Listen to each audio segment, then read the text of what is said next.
Suppose, Lord Russell, this film were to be looked at by our descendants, like a Dead Sea Scroll in 1,000 years' time. What would you think it's worth telling that generation? Mind spins and spirals like the card cogito. I think, therefore, but do I even know? Hume said the sun might not rise in the morning. Patterns ain't proof, just habits we adorn. Russell's teapot floating out in the void. Invisible doubts that can't be destroyed. Belief ain't a bird and the skeptic employs. Question the noise, the cosmos ploys. Skeptic's eyes always peeping the fraud. Truth ain't handed down, it's wrestled from the gods. Doubts my temple, my faith is flawed. Think it through twice before I applaud. Induction wobbles like a table with no leg. Hume's knife cuts leave certainty begging. A billion white swans, burn black renegade. Shatter the mirror, the cracks cascade. Cogito feels strong, but is it really? Thoughts build castles, clouds act silly. Russell's pot spins in the ether so freely. Prove it exists or the claim's too dreamy. Am I the dreamer or the dream in the show? The car wrestled devils, still didn't know. Faith and senses, they play tricks on a low. Truth's a mirage in a desert of woe. When you are studying any matter or considering any philosophy, ask yourself only what are the facts and what is the truth that the facts bear out. Never let yourself be diverted either by what you wish to believe or by what you think could have beneficent social effects if it were believed. But look only and solely at what are the facts.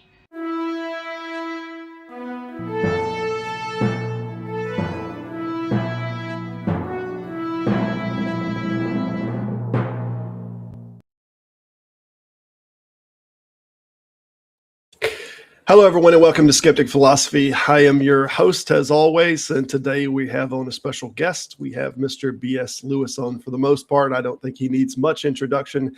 Many of you in the circles that have followed me or been on this channel have seen B.S. Lewis, but I'll let him introduce himself.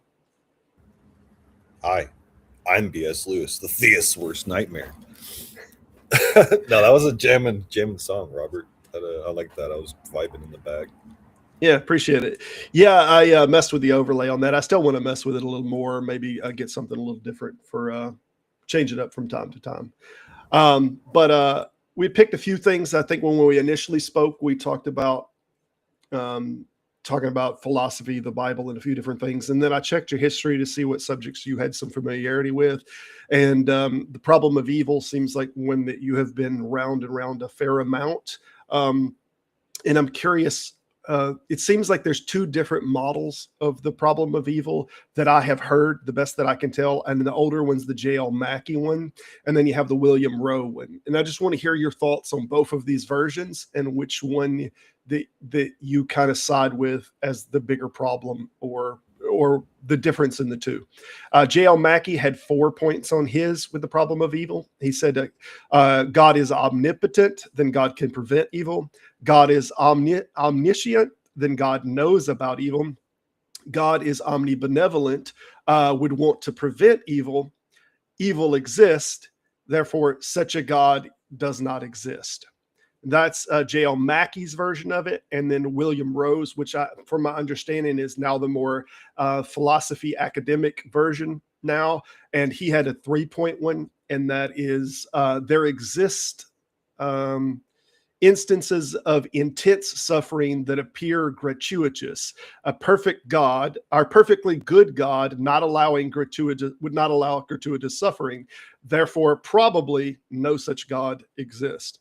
I'm curious what you think about those two models, or if you look at something totally different as the problem of evil, or how you see the problem of evil.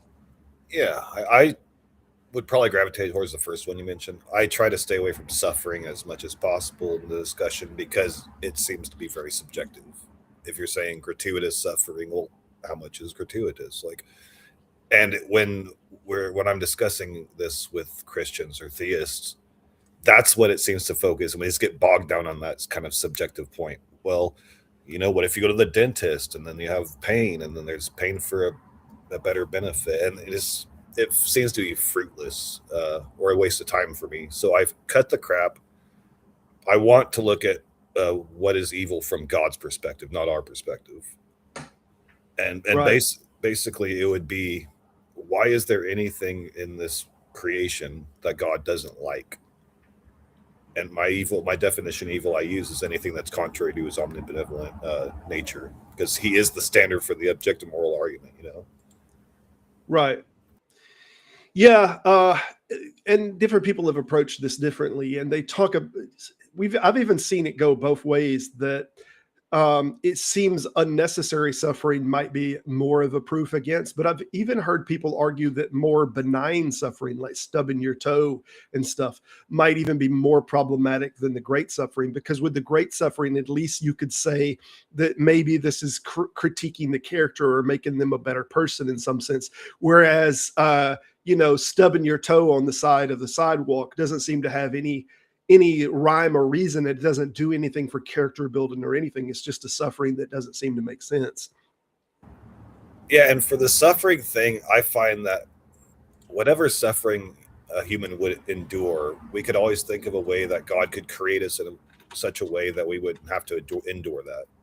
For the stubbing the toe, for example, we have iron feet or something, where stubbing a toe wouldn't even factor in. And so whatever like shortcoming we have as humans, it's his job as the God creator to make sure that our natures don't have those shortcomings in them. If that makes sense. Yeah, absolutely. And there's lots of ways to solve the problem of these kind of banalities of pain. It's not just like removing nerves or removing pain or making us more accurate that we wouldn't stub our toe to start with, or just even messing with the very physical laws of nature, that this just isn't a problem. That we don't have the hardness of concrete, so to speak, that everything's transitional.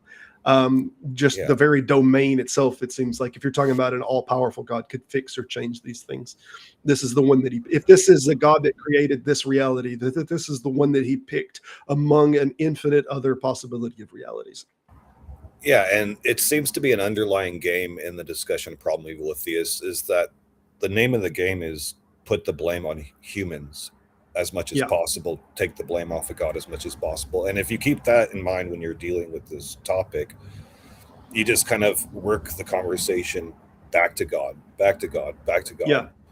And in my formulation of what I call the B.S. Lewis trilemma, I make sure to put creation in there as one of my premises, because I think creation is an often overlooked aspect of the problem of evil that I intend it anyway to keep the blame squarely put where it belongs. With omni-power comes omni-responsibility. Yeah, for sure. And that's kind of where the later model was at. Or I'm sorry, the J.L. Mackie model was. Like, if you're talking about omni or all powerful or all this, like at some point this seems inconsistent for evil to even exist. If God doesn't want evil to exist and he's all powerful, evil exists. So what's the miss? What's the disconnect?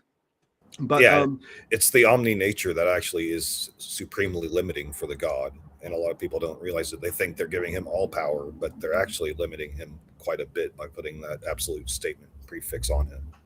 Yeah, and I've even made videos about absolutes. Like, it seems like anytime you use absolutes, and whether it's the liar problem or any number of absolutes, it seems like you can create these paradoxical problems when you're saying this is, no matter what, this thing. They even have a funny one they did with the Pinocchio. I don't know if you've heard the Pinocchio nose one. Have you heard this one before? So it goes like, if Pinocchio's nose only grows when Pinocchio lies, and it never grows unless he lies, what would happen if Pinocchio says, "And now my nose will grow"?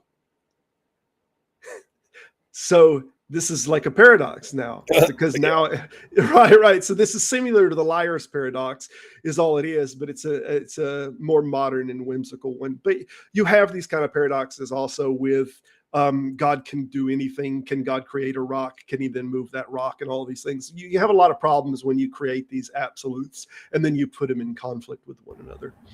Yeah, I find that if you're going to limit the character of God to one omni, or maybe even two, depending on which ones you pick, I think omniscience is a subset of omnipotence. So maybe there's only two that actually exist, but you're not going to have a problem. I wouldn't have a problem with the God that they present if he was amoral. I think if the omnipotent God existed, he would probably necessarily have to be amoral. Right.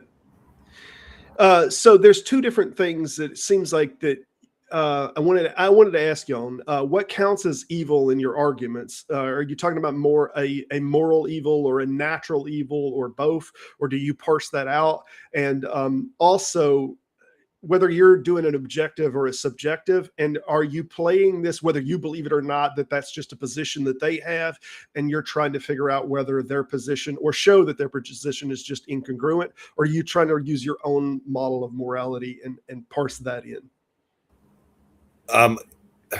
Well, traditionally, the problem of evil is an internal critique.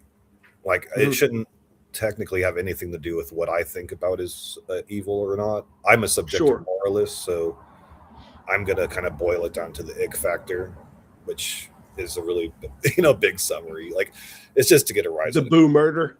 Yeah. So here's the three premises of my trilemma, and it's a valid argument, but it's not sound, and it's kind of a trick. So the trick is that all three of the premises that I give to people, they usually have no problem agreeing with, because they're all three very benign standard statements within Christianity or theism in general. And the first one would be that God is the triomnes. So that's kind of one of the basis. You have to have that for the problem of evil in general. The second would be that evil exists. And evil is defined in this as anything that's contrary to God's omnibenevolent nature or will, which most people have no problem agreeing to. The third one is, in a world or a reality before creation, evil did not exist, because it would just be God alone according to his omnibenevolent nature. There would be nothing but that. And they don't have a problem with that either. But you can't hold all three premises and have a sound argument. So once you start going through the motions of, well, you have a problem here, you have a problem here, you have a problem here, you're almost forcing the theist to drop one of the premises, because that's the only way that you can maintain that continuity. Evil exists with a triomni God.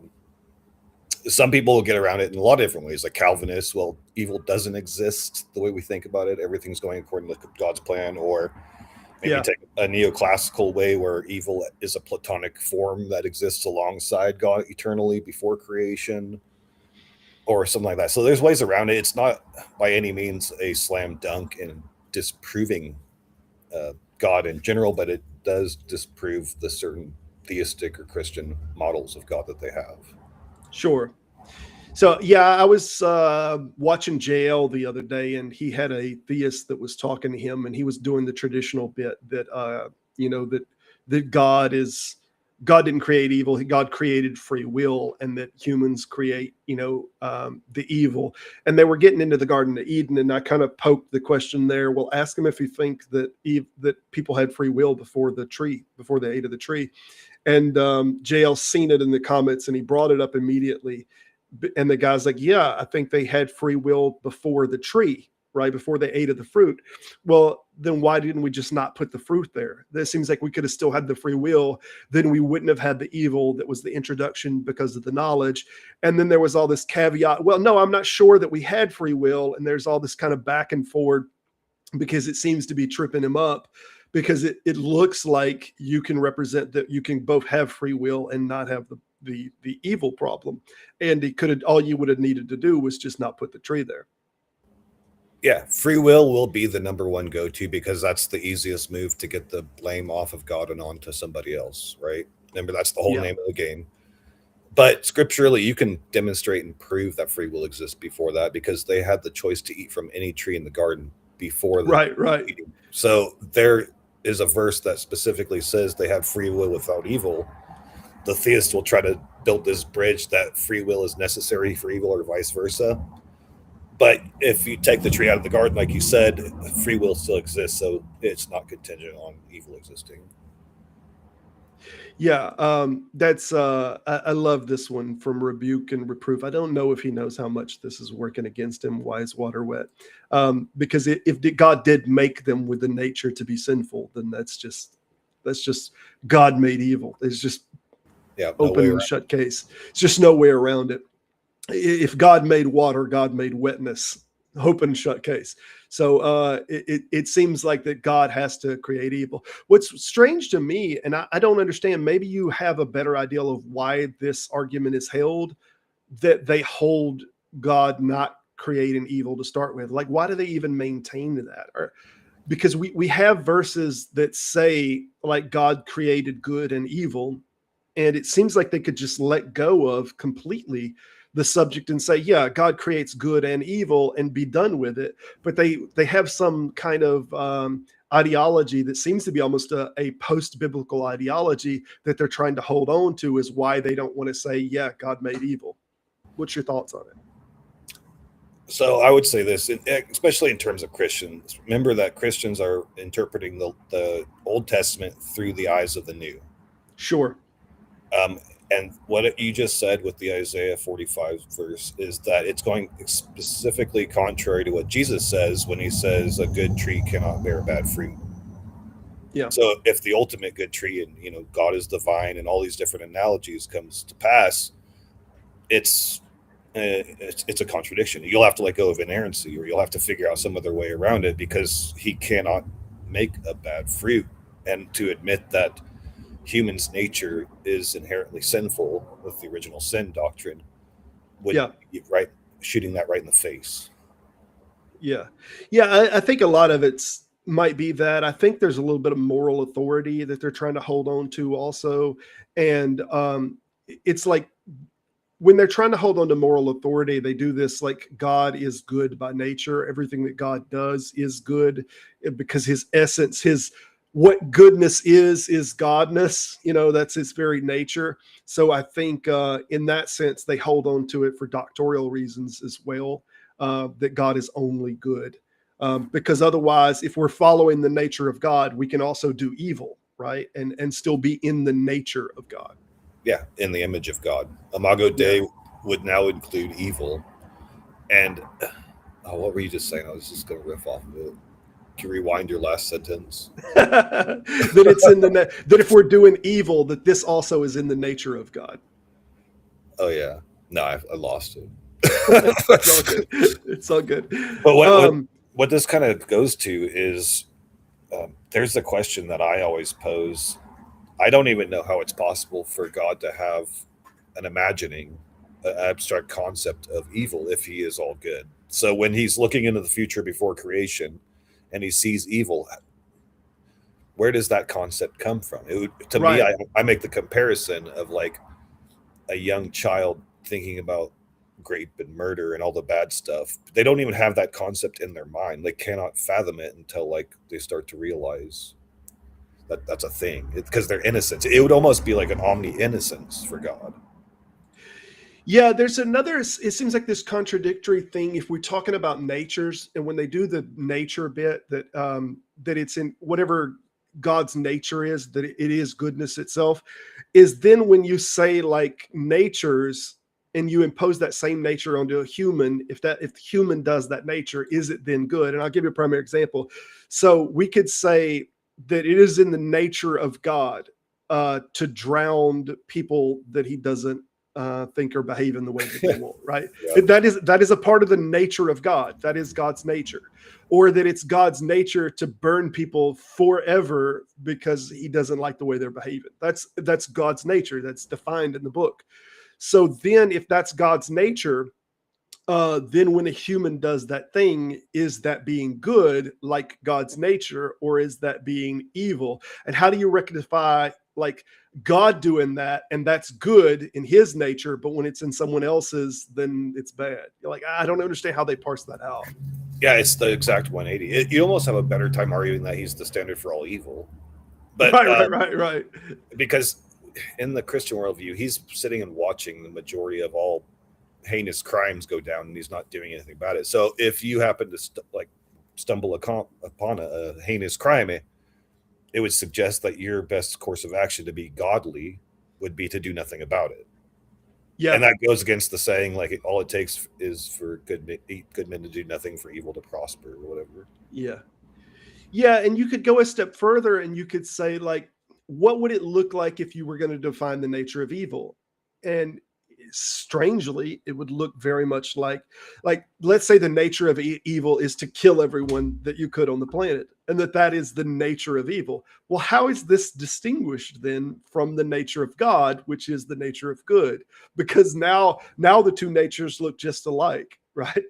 Yeah, you have what is it called? A precedent in the flood that is what is to be done. And they'll say, well, it's not your place to judge, but it'd be like, well, then if we can't use God to make moral judgments, then we're just going to go ahead and throw objective morality out the window, because there's no point in it. Yeah. Yeah. So there is an argument, and I want to know if you've heard it and what you know about it, if you have heard it, and that is divine hiddenness can be seen in some sense as an evil. And the argument goes like this. If God is perfectly loving, he would ensure his existence is clear enough to prevent reasonable non-belief, especially when eternal stakes are involved. So the idea that there is these giant eternal stakes and there's going to be consequences. Can there be people that can reasonably not believe, or not believe in that specific God? And if they can reasonably not believe that, I mean, is he immoral for hiddenness? And I'm curious of your thoughts on it. Yeah, because of the consequences, we would enter a utilitarian framework at that point. If there was no consequences, I don't know. I don't think I could make an argument either way on it, but because we've now smuggled harm and we've smuggled utilitarianism into the question. Yeah, and that all of salvation in Christianity depends on belief. The fact that, like, you're going to need a little bit of evidence to make that belief claim, and not be held to a crazy standard, especially when the God of the Bible is in competition with all these other gods that don't present evidence either. Yeah. So because he expects you not to believe on the other gods, and then if you come to Judgment Day and he's like, well, why'd you believe in Odin? Well, you didn't have any evidence. Be like, true, but like, what are you gonna say? Same thing. Yeah, and it does seem like there's these two different gods that they shift back and forth between. What they believe is like their personal God and this Yahweh God and this Jesus character. But when you're engaging in arguments, that's not the God they're presenting. They're presenting the philosopher's God, right? They're presenting the first cause God. They're presenting, all of these different things that are issues in philosophy or science that we don't have the answer for them. And they're creating these moral structure arguments that we don't even really see them biblically. So you have the philosopher's God is being argued for, but then you have their personal God. And even if they got you to accept the philosopher's God, right? How do you, they don't have a way to get you from the philosopher's God over to their God. I don't even think they realize it's two different gods, honestly. Most of them. Maybe you're right. But it seems like if you're arguing the philosopher's God, when you get that concession of any kind, though, that, oh yeah, well, this makes sense. Well, then you could attach it to any other God, right? You could still attach it to Zeus or anything. Because it has really no identity. It's almost the God of mystery, too. It's the Roman God mentioned by Paul and stuff. And then he's like, look, that's Jesus. And it's like, where'd you make that connection from, bro? Yeah. Just no way to bind it together. Well, I think that's also like the Romans 1:20 stuff. You look at a tree and you know God exists. His invisible qualities are clearly seen. And it's, how does that point to a Jewish guy on a cross? I don't know. Yeah, that's Dave from Captive Desk. Absolute favorite line. He loves that line, that they're the invisible qualities are clearly seen. So the Trinity is also a subject I think that you've been around. And by all means, if you have another subject that you're more interested in, but since we didn't talk about this in advance, I just tried to look at some of the subjects that you might talk about a little bit. Is the Trinity the next subject you're interested in jumping into, or did you have something you want to mess with? Well, before we jump off problem with Sure. morality, I'll ask you a question, because my next video I'm coming out with is going to be another atheist critiquing one of my go-to kind of elevator pitches for the problem of evil, and it's a simple one question, and I want to see how you will weigh it on this. If it's a ridiculous question, if it's a good question. The atheist I talked to, I'm going to put in my video, thought it was a stupid question, but basically the question is, can an omnipotent God do anything that's contrary to his omnibenevolent will? Definitionally, no. Yeah, which would make him not omnipotent, right? It's a paradox question. Yeah, that's a paradox. That's an absolute concept. It's just like the stone. It seems very similar to the stone to me.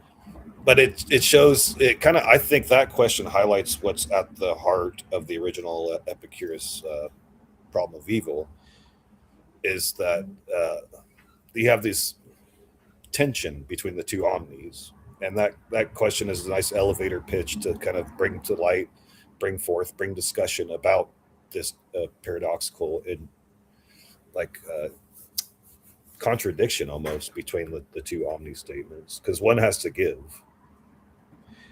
Yeah, it could be that just the nature of free will is problematic. Just the very idea, the concept of free will alone, even if it's not omni, like Schopenhauer's famous that we can't will what we will.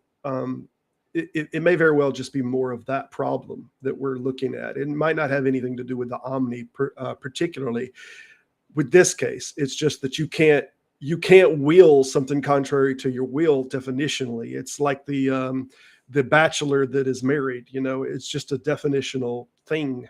You can't will what you can't will against your will. And that would beg the question if God even has free will, right? Which would actually beg right. If it's even possible that he's omnibenevolent, because that would suggest some sort of will, ability to choose the other. Yeah, a lot of these paradoxical things, I don't know how much they're actual paradoxical problems and how much they're just artifacts of vocabulary and how we think, how we think about sets and ideas. I have some suspicions that a lot of it's just artifacts of how we compile thoughts together. It's a language. It's a language thing. Yeah. It's the omni, is the absolute statements. And yeah, because like I said earlier in the talk, is that I have no problem logically with a all-powerful God that's amoral. It'd be a nightmare because we can't predict whatever he'd do for us, but in another sense, that's the only way it makes logical sense that it exists in the first place. Yeah, I think like when you get like these modal arguments, when you get that modal argument, I feel like this is just a lot of the vocabulary of how it's just artifacts of our vocabulary. And then when we do the reverse modal ontological argument, it does to me, does it look silly? Yes, it looks equally as silly as the modal ontological argument. Wow, oh no. Well, I agree, think they're though. equally silly, but it's just showing that you can't, like, if you can use that logic, okay, let's do that. Let's play with that logic. And then you get to, with the same logic, you get to the reverse modal ontological. And it just seems like we're playing with nonsense. It reminds me of the old mathematical game. And I don't know if you heard this one. I've heard two different versions of it because I was on the road trucking before. Originally, the way that I heard the math equation was, oh God, I'm probably going to murder this one. But it says, so there's these three guys, they come and try to get a hotel room, and the tenant says it's $30, right?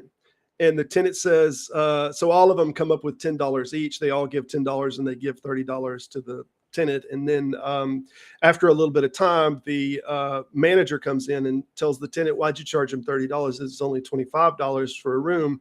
And he gives him the $5 and says, no, take this back to him. And now he takes the $5 and he's walking back to the room and he realizes that I can't split $5 amongst three people. This is ridiculous. I'll just give each of them $1 and I'll keep the $1 in my pocket, right?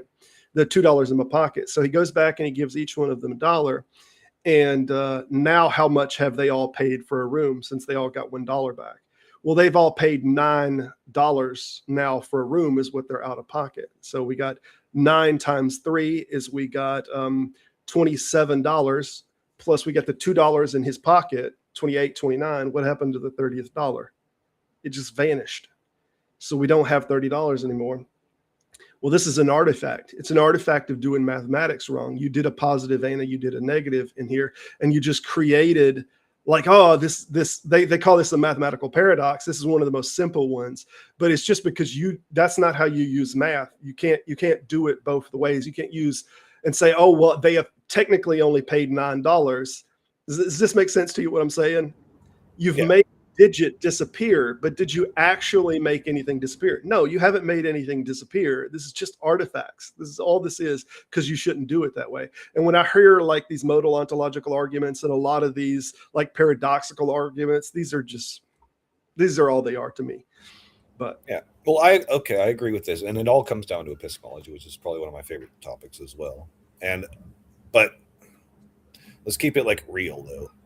Oh, there's a lot of people out there who are true believers who are basing their lives and their beliefs and their actions on some of these abstract kind of concepts we're discussing and debating about the character of God, and like the should I not do anything question. If I see a problem because I want to be like God. So why it might be like epistemically problematic, because they've already built upon this foundation of abstract omnis or whatever silly thing they're building on. It's going to transfer into some like real life harm or real life like confusion or whatever. And so I think the best thing that we can do, like channels like ours and the ones we hang out with, is try to introduce clear thinking. And I think that the clear thinking will inevitably lead people to be atheistic or agnostic in such a way to drop some of these more grander philosophical abstracts. Because if we look at the opposite, the people that tend to hang on, the philosophers, those type of people, they just get crazier and crazier and crazier. I mean, I'm not trying to be offensive. I'm trying to be honest, but they start to look like they're losing their mind and their grasp of reality because they've drank in so much Kool-Aid and jump both feet into the philosophical pool that they're losing touch with the actual grounding to reality. Well, this was always, I think, a byproduct of the God of the Gaps approach. I think it was always going to get to this ridiculous and abstract ideal. And I heard Neil deGrasse Tyson talk about the subject before of the problem with the God of the Gaps is when you say, well, clearly it's a God, how else do the volcanoes erupt? How else does this? And the more and more you get to understand like what's causing these things, then it's like you're hiding God behind a bush or a tree. And then once you figure out how that works, that tree's cut. So now where do you hide God? Well, you hide him behind another, and you're like clearing the land is what's happening. And there's no place to hide God behind and say, well, we don't know this, therefore insert God.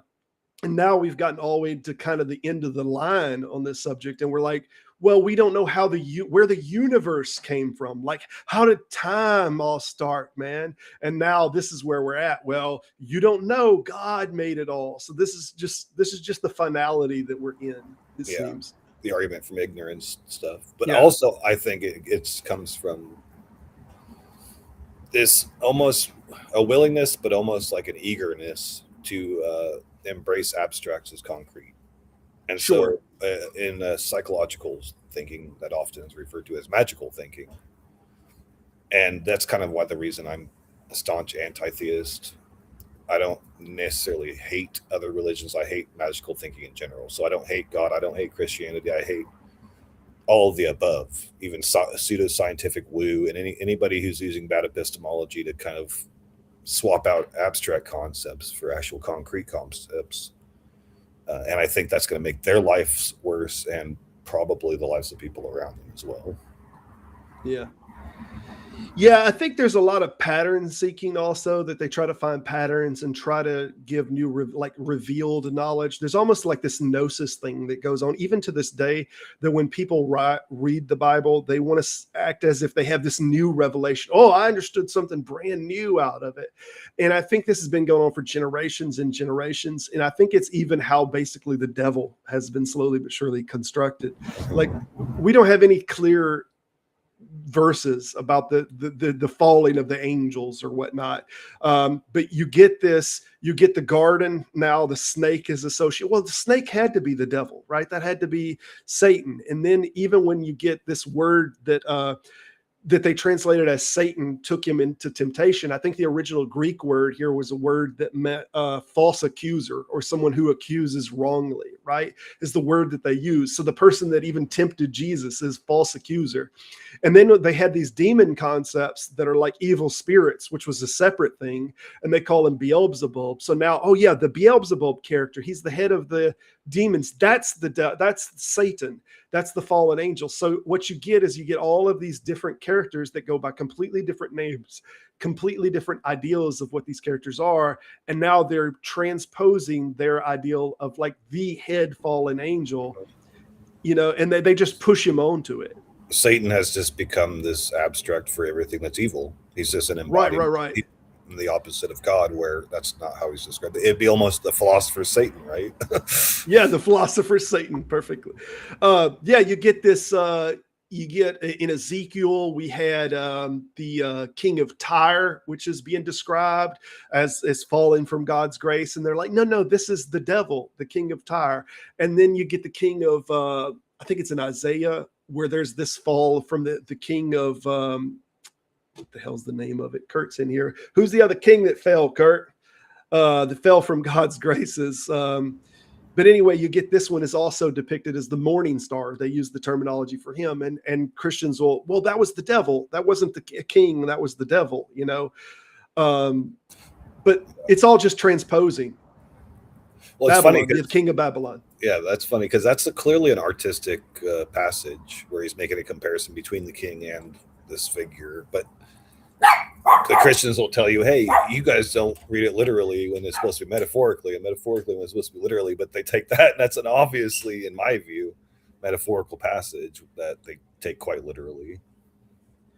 Yeah. And I don't know that it was metaphor and for a specific, but like when it said the morning star, I think that it was braggadociously like that king of Babylon that he's like the coat of many colors, that he was so high, he was doing so well, and then he fell from God's graces, and great was the fall. Kind of like comparison. A simile, a metaphor. That's why I meant. Yeah. So now we have theologies that are like, oh no, the morning star is the devil, and you're like, what? How the hell do you get this? Yeah, but also Jesus. I went through a phase of my deconversion. I thought they were the same guy. And if I ever went back into theism, I can't really say that I wouldn't be convinced that God isn't the devil, that they're just two sides of the same coin. Because that would make sense. Gnosticism played with this a little bit too. It kind of bases this idea that the devil actually never lied in the garden. The devil was the rebellious kind of, or whether it's a rebellious character, that's not in the Gnostic, that the devil was the lower. But the idea that the devil or the serpent was the one that was telling the truth, and that it was God that was constantly lying, it makes it more representative that the serpent is likened to Christ, that he's the one that's constantly giving you the truth. This is gnosis nonsense, which is a little far out there, but yeah. Well, the Adam and Eve story is probably my favorite of the Bible because you can turn it in so many different ways to make a bunch of different versions of the story that make it all quite interesting. I don't know if you watched my video. It's called God's Not Dead, but he wishes he were. No, I can't say I have. Essentially, it focuses on Genesis 3:22, where God kicks them out of the garden. And he says, oh, they're like us. We have to stop them from eating from the tree of life, basically. And he puts up the angel with the sword. And then I use that, and I'll say, well, there you go. God doesn't want you to live forever, so Jesus is wrong, And they'll say, right. Well, Jesus, they didn't want you to be in a fallen state. And so I actually take the sympathetic view with the believer, and I say, okay, let's imagine the character of God. Let's psychoanalyze him. He's being the good father, and he doesn't want you to grow up to be like him, because growing up to be like him in that story would be knowing the knowledge of good and evil, and also living forever. Those two things. Yeah, can't have both of those. But what does that say about the character of God? If from a sympathetic view, it says that he thinks he's cursed, and he doesn't want you to be like him. And people that, and like, well, because most of the time the atheists will be like, oh, he's just some kind of power hungry tyrant, he doesn't want to share his power. That's the more boring version of the story to me. The more interesting is that he's like, him and his divine council are all cursed, and they're like, oh, I care about Adam and Eve, I don't want them to be like us completely. Right. And still Jesus is the bad guy in the story, because he's the one who's trying to get you to mankind to be all the way like God, because they already know good and evil. He's tempting them with eternal life. Yeah, they're attracted to the ephemeral or the finite in some sense. We've seen this in poetry and whatnot as well. But nobody wants to live forever. The ideal of it seems quite cursed to some people. Yeah, and for me, that's more interesting than the traditional telling of the story. What does it say for real life repercussions if it's true? I don't know. Don't be a Christian. Like, that would probably be the summation of the moral, but it's because the Adam and Eve story could be twisted and turned and told in so many different ways. It makes it very interesting from a storyteller perspective. Yeah, so I watched a video with you where you went on Missing Mod's channel, and I think they had a bunch of people in there that you pushed at something similar to this. It wasn't as fleshed out as what you're saying here, but the little that I heard was something similar to this. But I also seen, speaking of, I saw that you did a video on this Christian Blue. This was an older video. Mm-hmm. Well, before we get to that, the one that you were in, you talked about, and if you are okay with changing subjects, I want to shift a little bit over to the Trinity now. Okay. But you talked about the serpent, the bronze serpent, and that you thought the bronze serpent was indicative of worshiping Jesus, basically, that the bronze serpent had some similarities. Can you elaborate on this? Because he makes the comparison to the bronze serpent. And this is an example of Christians using, what's the word? They just want to use typologies in ways that they want to use them, but they don't follow them to the logical conclusion. Selective. They use selective typologies. So they'll compare the bronze serpent to like the snake incident in Numbers, where, God sends the snakes and they have to look upon the bronze serpent to save them. And then they stop. But the bronze serpent story goes on to be worshipped as an idol, and his name is Nehushtan. It's actually a very prominent character in Jewish lore. He's the embodiment. He's the embodiment of the serpent from the garden. And there's a famous Jewish saying about Nehushtan that says, when salvation becomes a snare. And it's elaborating back to the whole story that Nehushtan was their salvation with Moses, but then they idolized him. Hezekiah was the good king who destroyed Nehushtan in the temple because all of Israel had started worshiping him as God, second to God. I made the comparison to Jamie, because I think I know the video you're talking about. Yep, it was to Jamie. Yep, saying that, well, that's the comparison. That is like the moral of the story. The Trinity, or the hypostatic union, whichever one you want to choose, is evil. And you've been warned about this through the very story of Nehushtan, the bronze serpent. Yeah. And he says, no. Hand wave it away. Hand wave it away. Yeah, I thought it was an interesting segue into the Trinity. And what do you see as problems with the Trinity, man? Let's start with the hypostatic union. You knock out the hypostatic union, you're going to knock out the Trinity by default, right? The easiest way you're going to do this is you put down, Azzo's already onto this, the law of identity. So make two columns. In one column, you're going to describe the traits that define the word God. And the other one, you're going to describe the traits that define the word man. Once you start doing this and you walk a Christian through it, you'll find out pretty quickly that they don't jive up, and often they contradict to each other. God eternal, man not eternal. God not created, man created, etc., etc. It's impossible, according to the logical law of identity, for Jesus to maintain a fully man and fully God identity just off that simple exercise. And they're going to end up falling into one of the many heresies laid out by the Catholic Church early on. And it gets even more diabolical if you think about it, that the heresies put in place after Nicaea were put there just for the specific cause of keeping people enslaved in the mind.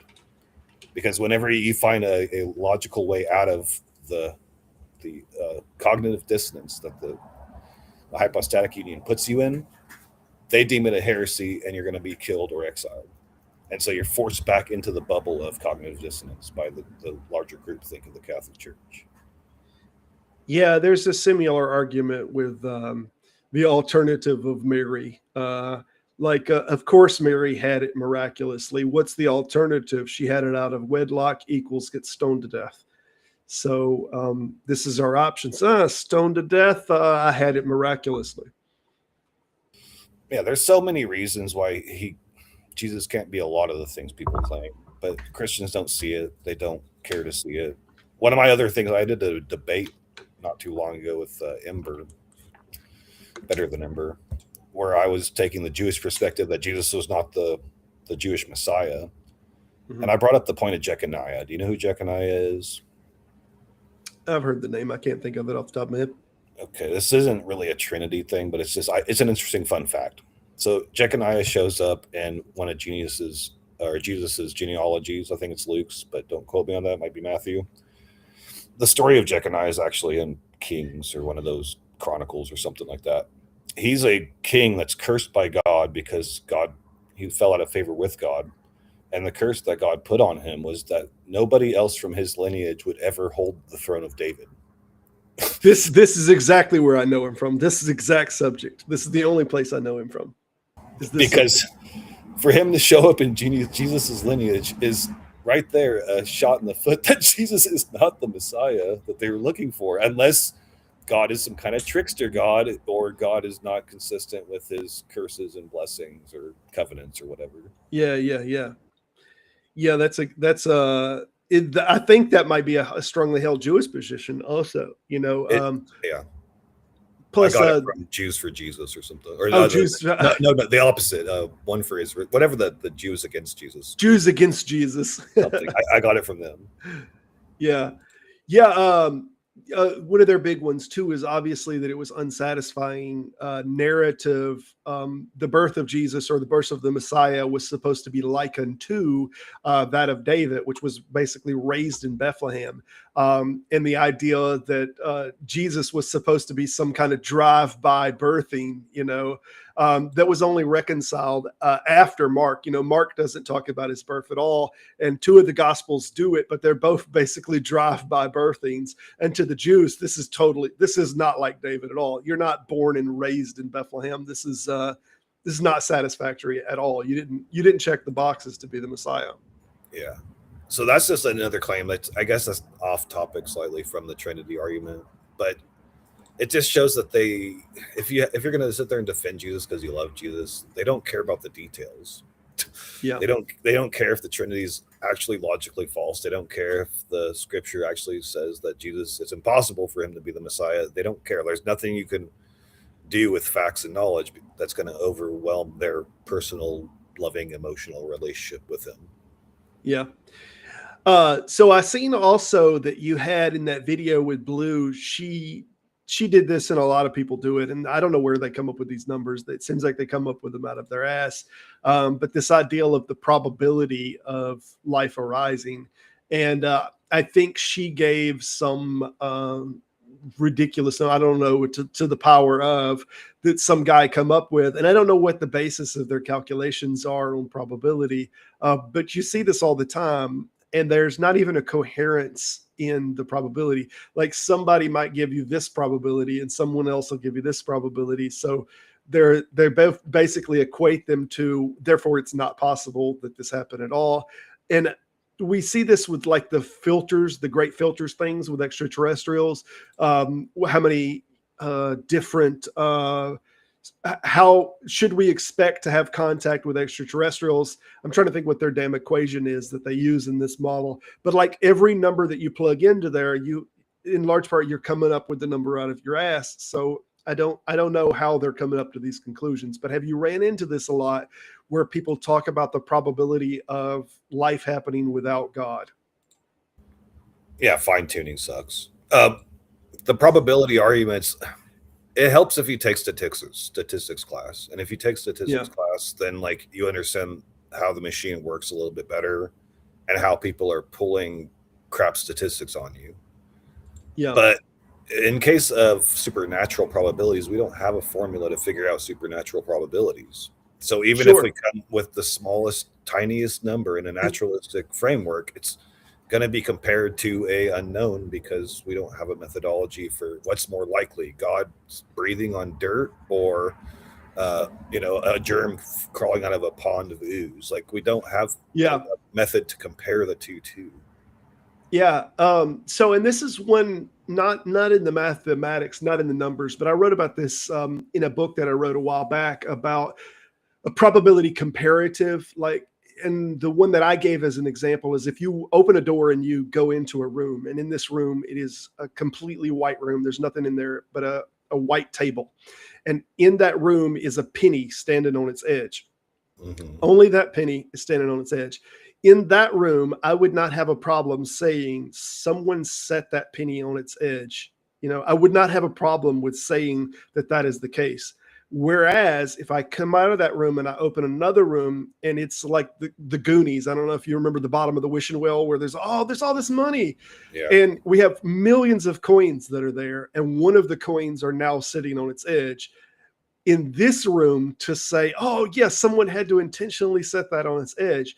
This is a very different question because now you have all of these other probabilities that are sprawled all about, and you know how many times it missed before it got that one that, Yeah. So this seems like a very different scenario. You have priors in that, you have priors. Yeah. Yeah. And it just seems to me that, like, when we first thought we were created, like God made us, like early humans, from the surface of that theoretical penny, everything that we're seeing, we're the only example, right? But then when we understand more about the universe and we understand millions and millions and millions of planets, billions of planets, and to the best we can tell, none of them are inhabited, then what it starts to look like is more like the secondary. It looks like the well where you have all these penny flips and you don't really get anything out of them. And then you have one that's standing on its edge. So I'll grant to them that if it was just our planet and there were no other planets anywhere, and that were without life, that I would say the chances of this are just so astronomical that they're not worth entertaining, that life just arose. But since we do know that literally trillions of planets are here, it seems like we have a probability issue now. Yeah, low probability.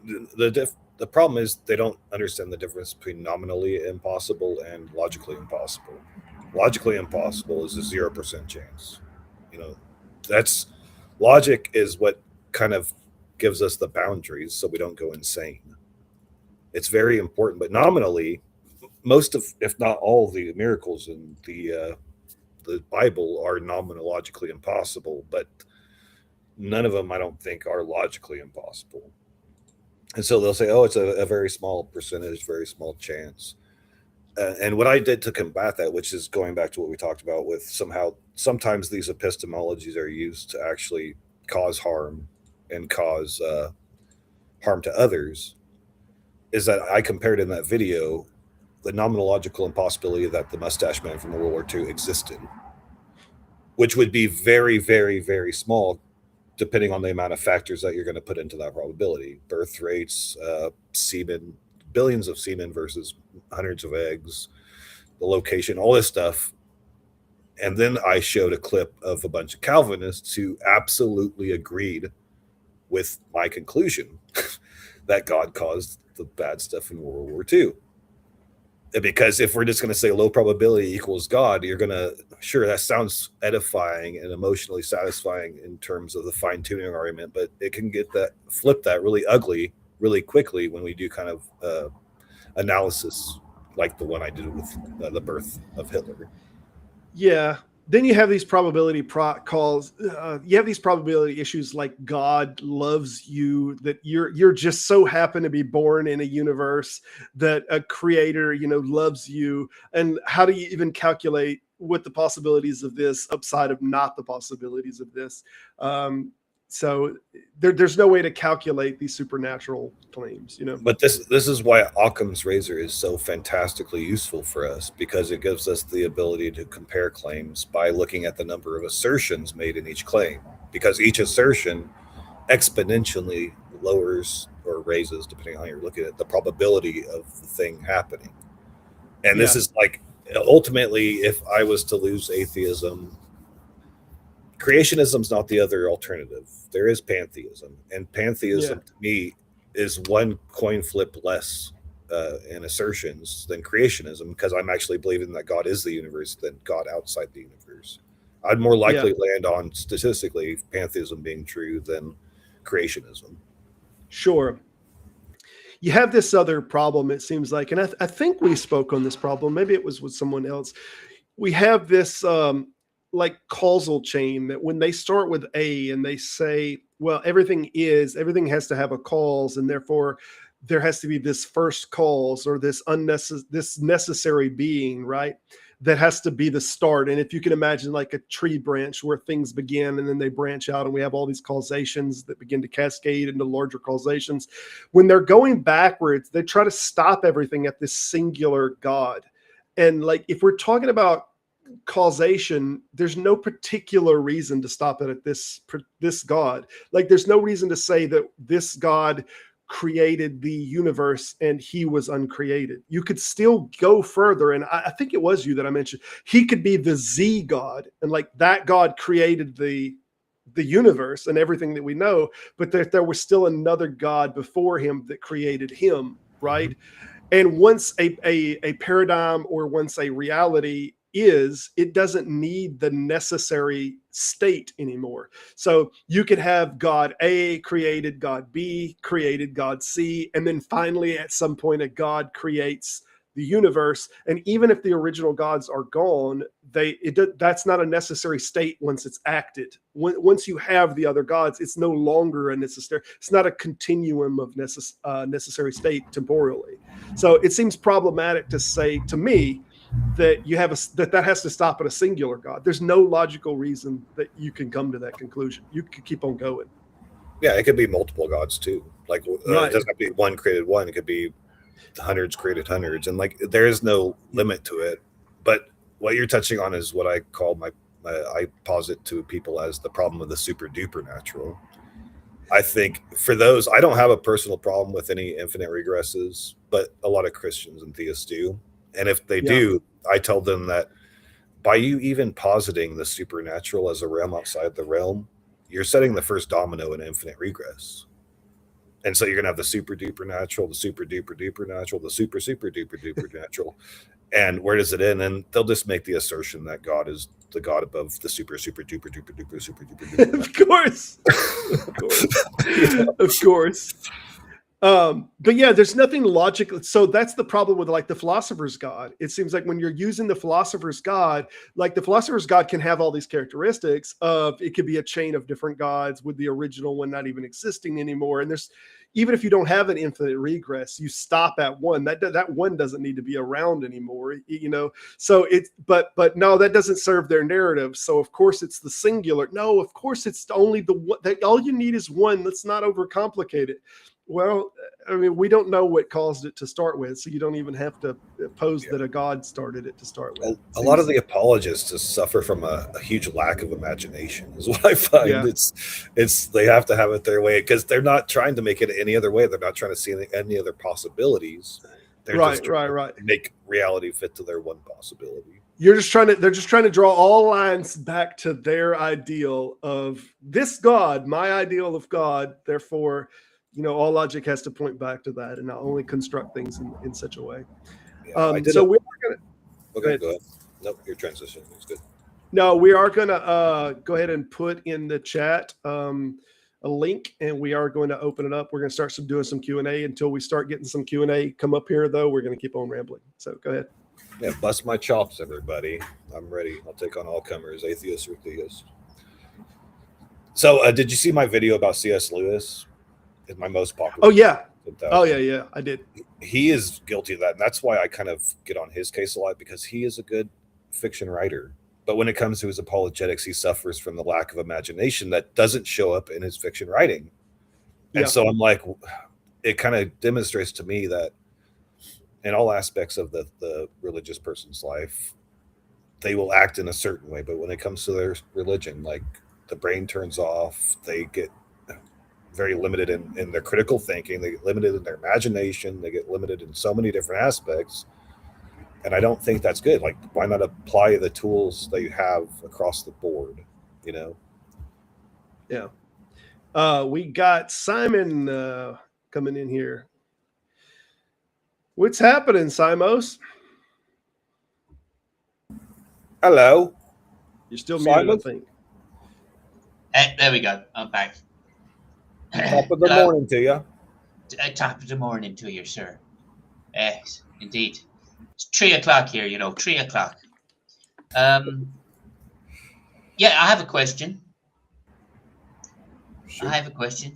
Which do you think, B.S. Lewis, which do you think is the more effective?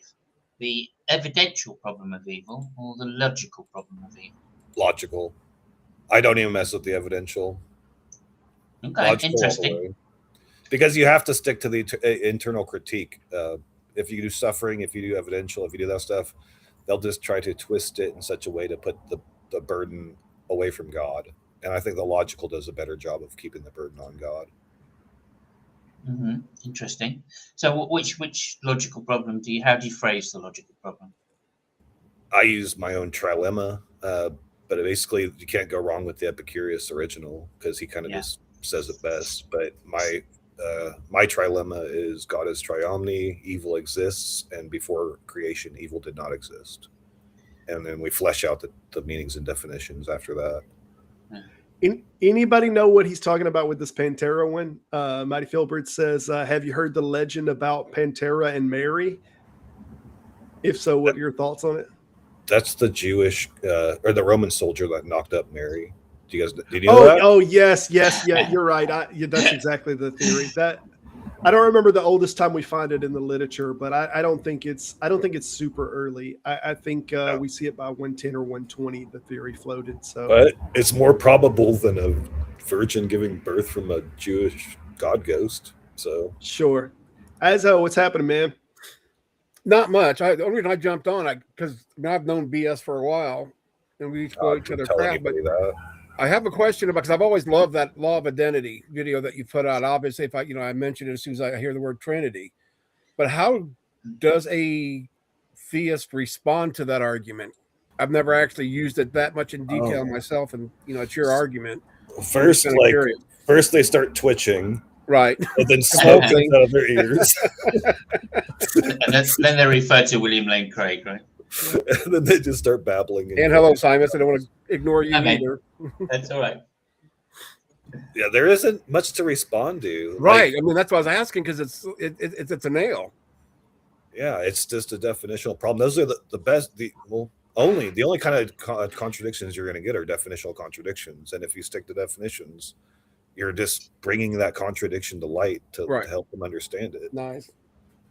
Yeah. So I don't know. I've had a couple different ways. Like, there's a video where I have Jamie, and he's trying to defend it. And hey, I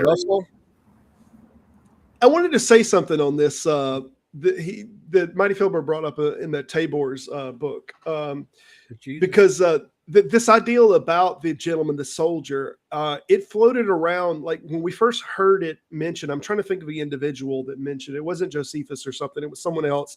But when they first mentioned this idea, there was some, we don't have their original literature. I think it was mentioned in one of the apologetics, like the first apology or something like that was given pushback against it.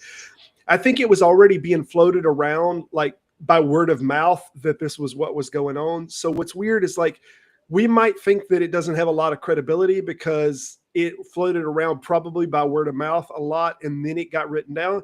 But I don't understand how that would have any less credibility than the word of mouth about Jesus, because it wasn't written down for many years. Maybe the word of mouth of Mary having sex with this soldier is just as legitimate. Always reminds me of Life of Brian, when someone says the Roman soldier Yeah. had sex with Mary, because Brian's mother, of course, had sex with a Roman. Well, she definitely had sex with somebody other than a ghost. Last time I heard. And like that just shows you how deep the Life of Brian is. Yeah. There's a lot more in it than you first recognize. Well, any or Monty Python, or even Blazing Saddles, especially, great life lessons. Yeah. I don't think there's any particular reason to think that she had a virgin birth to start with. I think Mark's the oldest, and he doesn't mention that shit at all. It's like whatsoever. Yeah. Right. Mary's not even really a character there. So it's just very benign. And then they're trying to get more into his childhood. And then I think what we get people, as the Christology is developing, we get people that read back and they see this in the Septuagint, the Greek, where it looks like the Hebrew is translated to say that a virgin gave birth, and they think it's a prophecy from Isaiah, right? But when you look at the Hebrew text, the word there just means a young woman. Yeah. So you could, and I've heard people say this, that you have to meet that Jesus met the prophecy, but the prophecy just says a young woman. There's no particular reason that Jesus needed to be born of a virgin to meet that prophecy. That's only a Septuagint artifact where they chose a word that meant virgin. So then you had people going back and saying, oh yeah, he was born of a virgin, but that wasn't in the original Mark, I'm going to blame Matthew for that, because there's more than enough evidence to say that he plays fast and loose with prophecies. Oh, for sure. Matthew. He gets words wrong. He gets whole chapters and authors wrong. Quotes the wrong prophets. Says the prophet said this. He says the shit about the two donkeys of Nazareth. Yeah, the two donkeys. Yeah. Well, I still want to know how they get from Jesus to Jesus being in the lineage of David, when you can't use Joseph, because the scripture is clear that it has to be your physical father, not your mother. Your mother tells you your nationality or your ethnicity, but it's what tribe you're from is determined by the father. So in both cases, the Exians are shooting themselves in the foot, because obviously God doesn't have a lineage. he's always been, supposedly. Right. Well, that's a really weird one. Yeah, because I think I'm trying to look. I think 2 Samuel 7, 12, and 13, where he must be a direct descendant of King David and King Solomon, his son. And they just don't get that with either person. And then you even get to I'm trying to find the tribe that is cursed in the lineage. We were just talking about that. I forgot whatever king it was. Jeconiah. Or what tribe? Sorry. It was also, just to point out, I think it matters little whether, I think the virgin thing is more of a comparative kind of mythology, isn't it? Right. So, but there's the same word is used. It's always translated as young woman or something similar, never virgin. That's Blufa, whatever the Hebrew word is. Sure, but it makes sense that the Greek would use virgin, because there's Greek myths where, like say, there's a heroic human, part demigod, that's born of a virgin, right? Yeah. And I think that's the comparative bit that comes in, and it's always comparative to the Greeks. It's always the Greek literature that they're taking from in order to make these myths more exciting than they really are. Well, in fairness on that, though, let me give you a little pushback on that, because in Genesis 6, when you get the sons of God comes down and molest the women, right? Then its whole punchline of that whole thing is that these Nephilim are the children; they're the byproduct of it. It doesn't call them right. So the Nephilim are these warriors of old. They were basically the sons of angels. So it's given a justification of how these people were such great heroic warriors and whatnot. And this is almost like these Achilles style characters. It wouldn't have been Achilles, but it would have been these characters that are now remembered very reminiscently that they were so amazing, right? Gilgamesh or something, that the reason that they were so defined and different is because they had fathers that were angels. So I think you already get some of that before the Greek culture comes in. For sure. The Old Testament is definitely based on Babylonian myths or Sumerian myths, whichever. Babylonian. When you think Genesis was written too. Genesis 6, well, I think was 600. That's the same as chapter 1, I think, not chapter 2, which is the older. I don't remember the Yahwist or the priestly. I don't remember which one it is. Yeah, Second Temple stuff. Yeah, so I think that comparison thing just puts a screw in the works of trying to decide which is which, and it shows that either way, if she's a young woman or she's a virgin, it doesn't make any difference. I think that's it just makes no difference. I mean, even later, right? The Catholic Church made Mary's mother an Immaculate Conception as well, right? So there you go. That's the rewriting happening, all the way through the history, right up until, I don't know, probably the Gutenberg Bible or something like that. But why even stop there on that one though? I mean, where was Jesus ever called Emmanuel first of all? And if I remember right, it doesn't. I think that's what Isaiah 7:14. It talks about she had a child, or is it? No, she will conceive. Okay, I just found it. Sorry, that's a different argument for a different verse. But the Emmanuel, that's what I still want to find out is where that was ever, whether it's the Apocrypha or the Gnostic Gospels or where do they get that from? Because he's never called Emmanuel, other than in Matthew, where they're going to say, "Oh, when he's born, he's going to call him Emmanuel."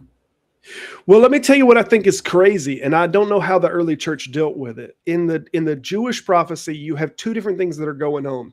One is that he will come of the lineage of David, and one is that he will be born of a young woman. And this would not be a problem, them rectifying. Okay. But if they would have had at any point that he would come from the lineage of David and be born of a virgin, the Jews would be like, well, how the hell is this possible? How is he going to be born of a virgin and come from the lineage of David? So this would be problematic for the Jews already. And it seemed like at some point the early church after Mark, whoever the writer of Matthew was, like that he totally missed this. He totally missed this and said, well, he was born of a virgin, right? Because that's the way the Septuagint translates it. But somehow is also supposed to be from the lineage of, and he traces it down to Joseph. And then he says, well, it was as it was believed by many that he was to be the son of Joseph. But this doesn't make him the son of Joseph, and then doesn't therefore make him of the lineage of David. So blame Matthew. Blame Matthew. That should be every hashtag. Hashtag blame Matthew. Screw this whole thing up. Always. Could I run a hypothetical on you guys? I put in my community post yesterday. Yeah. I'm interested. I think it's a little off topic, but to give a little preface is, you guys know, evolutionarily speaking, the talk around false positives, and the famous thing is like, oh, if you see a lion wrestling in the grass, it's better to avoid the wrestling grass. Right. Fight or flight. Yeah. And so you equate the wrestling grass with the most harmful possible example. Mm-hmm. So I'll share my community post with you if you want to pop it up. Nice. Let's see. There we go. Should be sharing. I heard a beep somewhere. Let me see. Whoop. That was your pacemaker going dead. Oh, there we go. And it's gone that quick. Good thought, BS. I agree with you totally. Nice chat. So I was in the shower. I was in the shower thinking about this the other day. And the hypothetical: you are a husband and father of multiple girls. You are taking a shower when you hear a blood-curdling scream from one of your girls. As you jump out of the shower, you realize that not drying off and putting on underwear would save you precious seconds and possibly lives if you need to go fight off an intruder. On the other hand, it could just be a spider, and you'd have essentially traumatized your children and bought years of expensive therapy for your whole family. Yeah, especially BS's children. Didn't realize that he was trans. The majority said undies. And if this goes against the evolutionary example of if you hear the rustling in the grass, you think the worst, right? Unless the worst is traumatizing your children because you ran out there naked. I'm not sure that's quite an equivalent. We're so scientific here; it's ridiculous. I'll just say, I'm thinking, why not just grab your towel and go out there or something, or 1 second. That's what everybody said. That's not an option. No towels. It's either undies or no undies. I don't like this moving the goalpost crap. Yeah, I think in the house is a lot safer than on a safari land or on a wild land. I mean, just the bushes there and potential predators all around. So that's number one. Number two, it's not directly against you, right? We're weighing two false positives though, because we don't know what's happening. We just heard a scream that could. Yeah, but what's more likely? What's more likely? If you're on a safari ground and you hear a rustling in the bushes, when you know there's predators around, versus being at home when generally there aren't predators. Yeah, but you don't know. I think jumping to the conclusion that it is a predator is a little rushed. What's more likely if you're in the savannah? The wind is rustling the grass, or it's a lion? Y'all are missing something. You're missing something completely, though, y'all. The problem is the reason that this was posited, and when we talk, this is Michael Shermer's old famous one. And the ideal is, like, before we develop logical faculties, what we have is impulsive faculties, whether they're emotionally driven or not. So now we have logical faculties that have sharpened to the degree that they've sharpened to. So now we don't know how much are impulse faculties that we're operating on and how much are logical faculties. So now you have the two different faculties are here. And yes, your impulse may say, assume that it's a predator, but your logical faculties can give pushback against this now because they're fully developed. Yeah, but you're also forgetting that evolution doesn't end, though. We're not at the end of evolution. I'm not sure I don't say that. Robert. I'm not sure about if you go downstairs naked and there is an intruder, chances are you just chased him off because he's like, what crazy guy's going to come down here buck naked to take care of his family? So they're going to dash out the door. So you might have solved the issue already.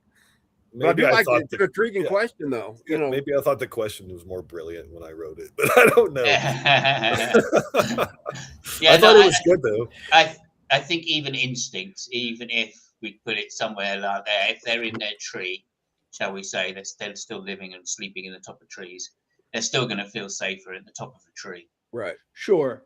So even if they hear a sound, they're not going to just run. They're going to investigate, as opposed to being on the savannah. Thank you for the word. They're just going to run. So I wanted to mention one thing, and then I wanted to get to Deconverted Man's question here. Philbert. Yeah, let's go ahead and hit Deconverted Man's question first. Later, Philbert. I'm going to be on Philbert's show later tonight. Y'all at 9 o'clock. Yeah, Deconverted Man. In my problem of evil, there's only evil or not evil. There's not a tier list. It's what God wants versus what God doesn't want. I wouldn't be able to list them except for God wants versus God doesn't want. And you're dealing with that's the logical problem. And I actually had a follow-up question to that, if you don't mind, BS, which is how likely do you think that is to motivate someone to deconvert versus the two problems, the evil, the logical versus the evidential? The problem of evil is really good because it hits an emotional nerve. And what me and Robert were talking about earlier, there's sometimes where logic's not going to do it for people. Yeah. Like Bart Ehrman is a good example. He is so researched on the history of the Bible and history of Christianity, but he still credits his becoming agnostic or deconversion to the problem of evil, not to all the research. Sorry, which one? Bart Ehrman, the Bible scholar. Yeah, no, not the which problem. Which problem? I don't know. I don't know. I haven't heard any. Yeah, see, because my view is basically that the evidential problem of evil is a better argument because it's deconverted more people. Right? Oh, that's interesting. Nobody's really going to be convinced by the logical problem because it's a logical problem, right? And we don't come to these things through reason necessarily. That's a really good point. Yeah. But I find too much wiggle room in the. Agreed. But agreed, but I think that the problem is we've all suffered evil unjustly, and that's why it's such a strong argument. Okay, here's this. Why not both? It touches people. It touches people in an emotional way, rather than just trying to stimulate an argument, which they're going to say, "Oh yeah, but William Lane Craig has dealt with this," which is what why not both, Simos? What if somebody started on evidential, they found things that are untenable to their emotional states, and then drafted to the logical problem of evil to totally shut off God belief completely? Yeah, I think because the defenses are different, right? I mean, I don't think there is any defense against the problem, the evidential problem, right? Other than to say, well, I haven't experienced evil of a kind which would deconvert me. It would just be redefining what evil was, and that's what the logical problem of evil attempts to stop. I see.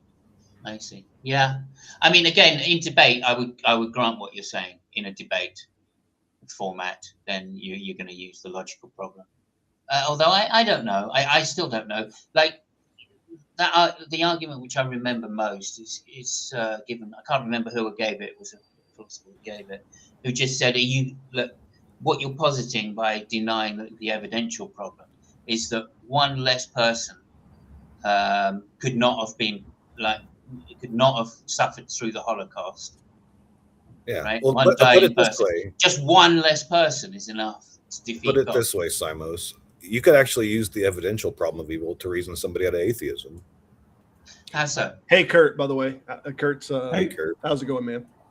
Because now we'd be talking about what I don't like versus what I do like, instead of what God doesn't like and what God does like. And if somebody's like talking about what I don't like under an atheist worldview, they might adopt an alternative where God makes up for what I don't like in an afterlife or something. Oh yeah, right. But that's just skeptical theism, and that's just a pants argument anyway. But it's not gonna. It's gonna work in the opposite to deconvert an atheist or convert an atheist to a theist. How so? Do you think any atheist is going to be persuaded by the idea that there's a mysterious reason that we don't know and we can't? Because emotions work both ways. Nobody's immune from emotions. Yeah, right. But an atheist have got an argument for that, don't they? They have an argument for evil. Yeah, but the logical argument for evil would cut off the alternative, I think. No, I don't know. I mean, I just think that the atheist doesn't have to worry about evil because that's the way the world works. Right? Sure, but we're talking to a theist, though, and they don't see the world as working that way. Right, exactly. So they can't play it on their playground when we're talking to them. Yeah, but they can't. They have to do an internal critique as well. Yeah. Kurt, thoughts on this? Yeah, so I think there's a linguistic problem here where like goodness and badness are more like helping words typically. So if a sandwich is good, that means one thing. If a dog is good, that means another thing. If a person is a good person, that means a different thing. But if a person is a good swimmer, that means a very, very different thing. So good is really functioning indexically to just allow someone to slot in the characteristics of the noun that's being used for it to describe. Whereas evil is different from badness, right? Someone can be a bad swimmer. They can be a bad person. You can have a bad dog, or you can have a bad sandwich. And those all, again, are indexical. But evil is a thick term where the negative moral character of the person or thing doing the act is sort of baked into the word. So like the opposite of evil isn't goodness. The opposite of evil is beneficence, because the beneficence also bakes in a sort of good moral character to the act. And so I think that like when we talk about a problem of evil, we really need to be clear about what the oppositional character is, and that like by its very nature, evil should be only describing agentic actions. That's one of my problems with like the idea of the natural evils. I just think those are natural bad things. They're not necessarily natural evils, unless you attribute them to being acted on agentically by God, which is the position of some theists. That's what I would be saying. Would you agree that evil would be what God doesn't want instead of what we don't want? I mean, again, I think evil as an adjective is perfectly sensible as like a thick moral term, but evil as a noun is just a verbal convenience. I don't think it has. I separate agree with ontology. that. I don't think they make any sense. The definition I've heard is just the absence of God, so, which doesn't make any sense in itself. When they do that, That's to a try and get out semantic of game, though. right, yeah, absolutely, but they use it to get out of the problem of evil at the same time as saying God is omniscient. And so whenever that makes sense either. Whenever I think about words like good and bad, I think it exists like words like motion, and that you can't even have motion unless you have a relative to. So there's no such thing as moving not relative to, in the same way that there is no good not relative to. There's no such thing as good. It has to be relative to of whatever your goals are. Is it good for that goal? Is this good for winning that chess game? Is this good for keeping people alive? But you got to start with your goal, and then everything is relative to. And the same thing with bad. Whereas evil seems to have couched in two different things. That it's bad relative to God's will. Right. So therefore it's evil. And some people may cash that out in different ways. It may be bad because it's relative to God's, it's opposite of God's nature or something like that. But it's still, it has the relative to it couched inside of the word. Right. But for me, it's important to see the game the theists are playing. They'll try to trip up an atheist on saying, well, do you think evil things are wrong? Do you think murder is wrong? Do you think rape is wrong? Do you think that, molestation is wrong? Well, all these things are already moral judgments built into the word, right? Killing isn't necessarily wrong. Having sex isn't necessarily wrong. There are all kinds of things that people can do that aren't necessarily wrong. They're only wrong once you apply the moral adjective to them. So, it's a cheat code. They haven't demonstrated that those things are actually contrary to God's will. In the case of slavery or genocide, then we have a difference of opinion. Yeah, exactly. Yeah, and that's the interesting thing, because, they say God made the world and he said it was good. So therefore, I think that includes evil as being natural evil. I don't see any problem with naturally that would follow. Yeah, no, the idea of the world being good is fully undefined. Absolutely. We don't have the indexical strategy to say what would God consider a good world, because we're not world creating entities, and we don't have this set of comparative terms to make like we can when we talk about a good sandwich or a good dog or a good swimmer. Yeah, but Kurt, we do have that would just be that which aligns with what he wanted. I want this thing, then he makes it, and then that is which aligns with what I wanted. That's the thing I wanted, but that's like saying that's that. Well, right. It has no value. It doesn't say anything. That's the problem of evil. If he's an omnipotent being, then why is there anything that he doesn't want in his creation? Yep.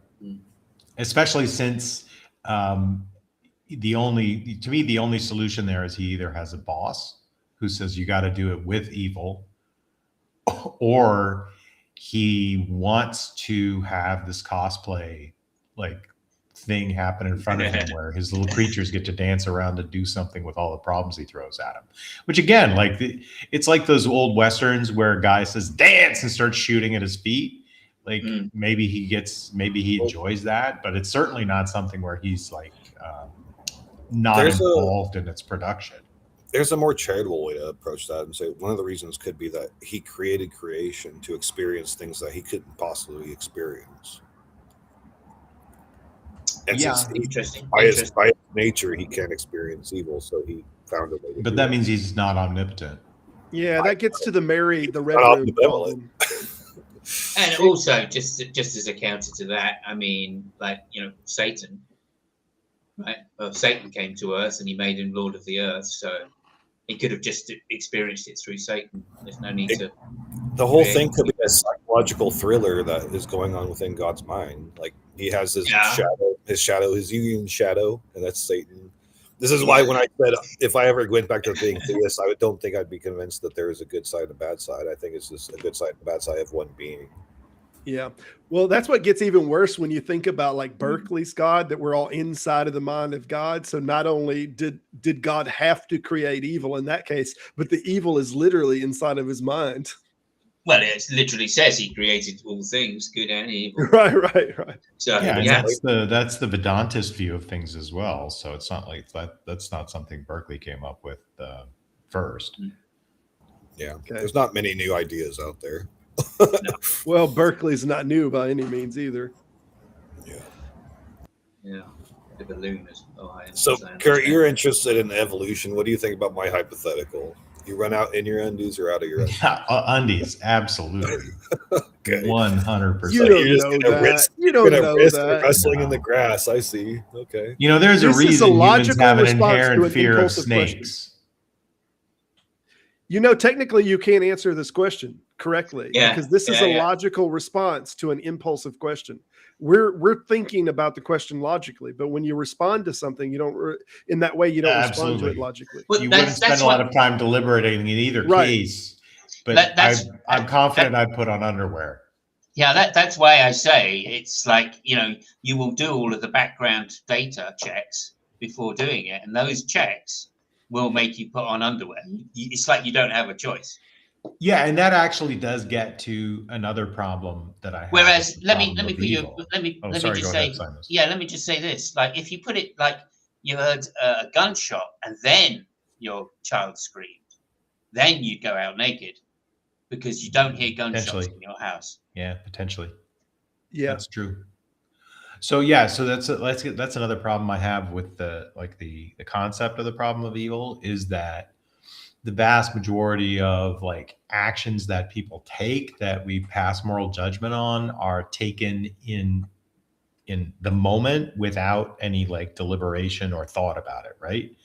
So I don't know what the percentage of like pre-planned serial killer type murders there are of all murders, but I'm sure it's a much lower percentage than the number of people who are just like get in a fight, kill the guy, and did not intend to do it and never deliberated or thought about it, right? So many of the acts we consider the most like damaging are not done after moral consideration. And so all of our evidence psychologically is that all of that stuff happens using just system one, like living your life and not considering the moral implications of your actions.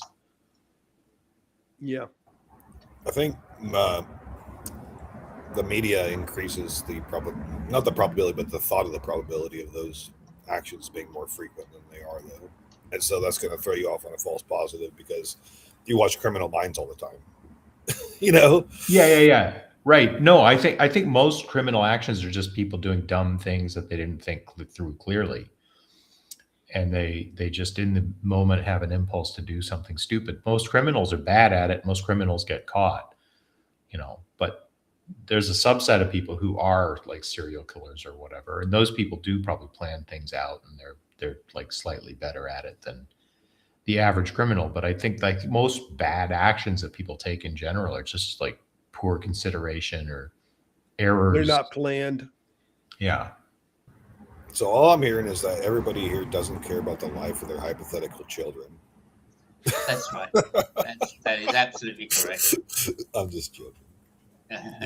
I'm weighing on the evidential problem. Not as much as mine. If I see a spider, I will run away.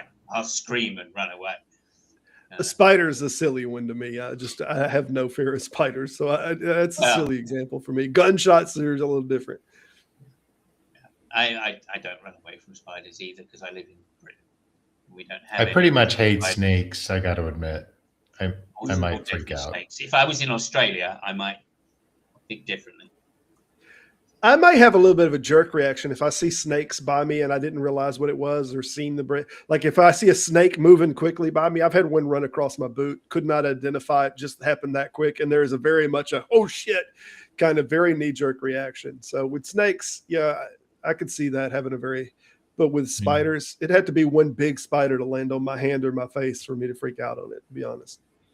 Yeah, North America has lots of venomous snakes, and so does Australia. So snakes are probably a bigger signal here.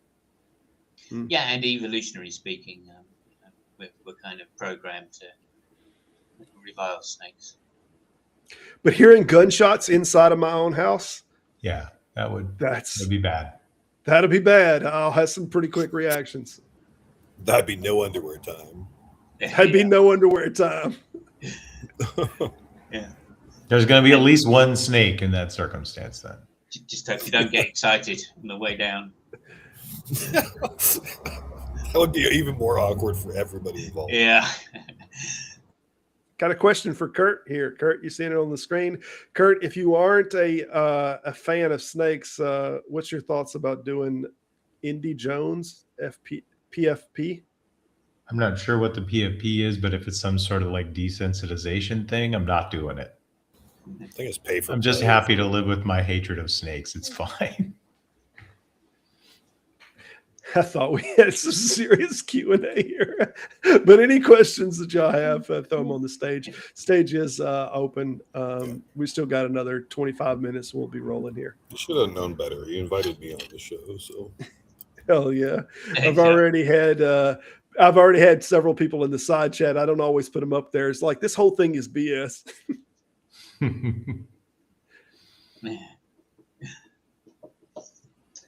So the Trinity, any thoughts on it other than the BS, Lewis? Y'all got some thoughts on this Trinity problem?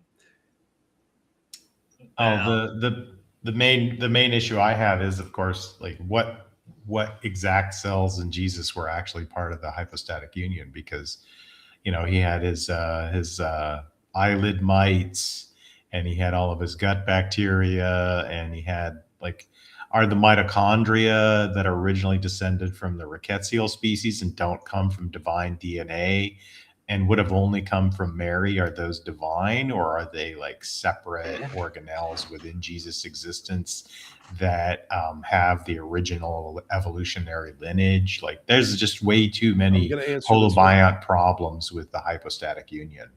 No, man, like what you don't understand is that it's in the nature of, like, they are in the nature of God, like the nature of a circle and like its essence. That's what he's like God, and is God in his essence. So the mitochondria only come from the mother. So Mary's mitochondria are descendants of the original rickettsial endosymbiont. So therefore, they would have been touched by original sin even if Mary had been conceived immaculately, because they would have come from Mary's mother, who also would have been touched by sin. So you still have sin at the central core of every single one of Jesus' cells. Well, also, potentially, it could have been trans as well. I mean, it's just not biologically plausible to have a hypostatic union. If he had XX chromosomes, No, his chromosomes are irrelevant. His mitochondria don't get involved with his nuclear DNA. Oh, okay. Well, here's a thought. Let me just throw this out, and I want to get to Dade's thing. So the ideal is from the Gnostics that Jesus is a completion of the male and the female before the division happened, right? That there was some split that it split them in half. And Plato talks about that. Right. So we get this in the Gnostic ideals as well, that he's now some a semblance of both a man and a woman. He's more like the original Adam. So what we have from Eve is we have Eve's DNA, and what we get from God is what God originally made. God only made from nothing, or from his own essence, Adam. He never made Eve from his own essence, right? So he put himself, just like an Adam, inside of a Eve, right? and then this would account for it. So Eve was not made of mud. Eve was made of the rib. You know my theory about what bone Eve was actually made from, right? Yeah, I know your theory. It's just silly. It's not silly. It makes way more sense. Okay. Well, then the rib, I agree. It makes more sense than the rib. But I think the ideal of it being split is that it's ripped in half or something. I think that translation, I think it makes more sense. But let's get to Dave's question here. Tent beam makes the most sense. Yeah, and also... and we still call it pitching a tent. Robert, also, to this day, we say it's pitching a tent. Also, that's for other reasons. Yeah, also, back then they really thought Yahweh had a body and a penis. Yeah. Question for BS. Quicken the loot, hasten the booty refers to whom in the Bible? It's a prophet. It's I think in Isaiah, either referring to the king of Babylon or Assyria, or one of those kings. I don't remember. I don't remember this one. I don't remember the I name am of them. completely lost as to what.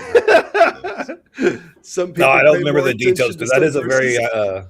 a very abstract, or not abstract question, a very little known question, but it's about a king who's going to go ransack a nation, and it's like whoever the big bad guy of the time was. It was Assyria or Babylon or something. In Isaiah, I think it's Babylon. Well, let us in on it, Dade. We're now dying to know. Yeah. Didn't Mobb Deep have a big hit with "Give Me the Loot"? No, it sounds like a rap song to me, though. Yeah, you can totally make that into an AI rap song. Was good infed? No, no. Like, biologically, there's no way that Mary's mitochondria could have been godified, because at the union of a sperm and an egg, the egg is the sole contributor of the mitochondria. So even if Mary was conceived without sin, if she got the mitochondria from her mother, those were sinful mitochondria. There's a simpler way to look at this, though. In some sense, with that division, what God took was the bone, okay? And all that we needed was God to give the bone back to Mary. Problem solved. Yeah, well, apparently under Mormon cosmology, God did give Mary a bone. Okay. Well, that makes more sense. It's already more logical. I don't know if I'm right or not. Dade, is it about a king, or is it about Isaiah's kids? Or is it Isaiah talking about his kid becoming a king? Oh, there's 3 kids that are mentioned in that prophecy, and one of them is named Emmanuel, and the others have other weird names that I think then would be those names. I've seen Dade was doing some book reading and I forget what book that he was doing the reading on. Dade, did this come from a book you've been messing with lately? I swear it sounds like really good rap lyrics. Yeah, for sure.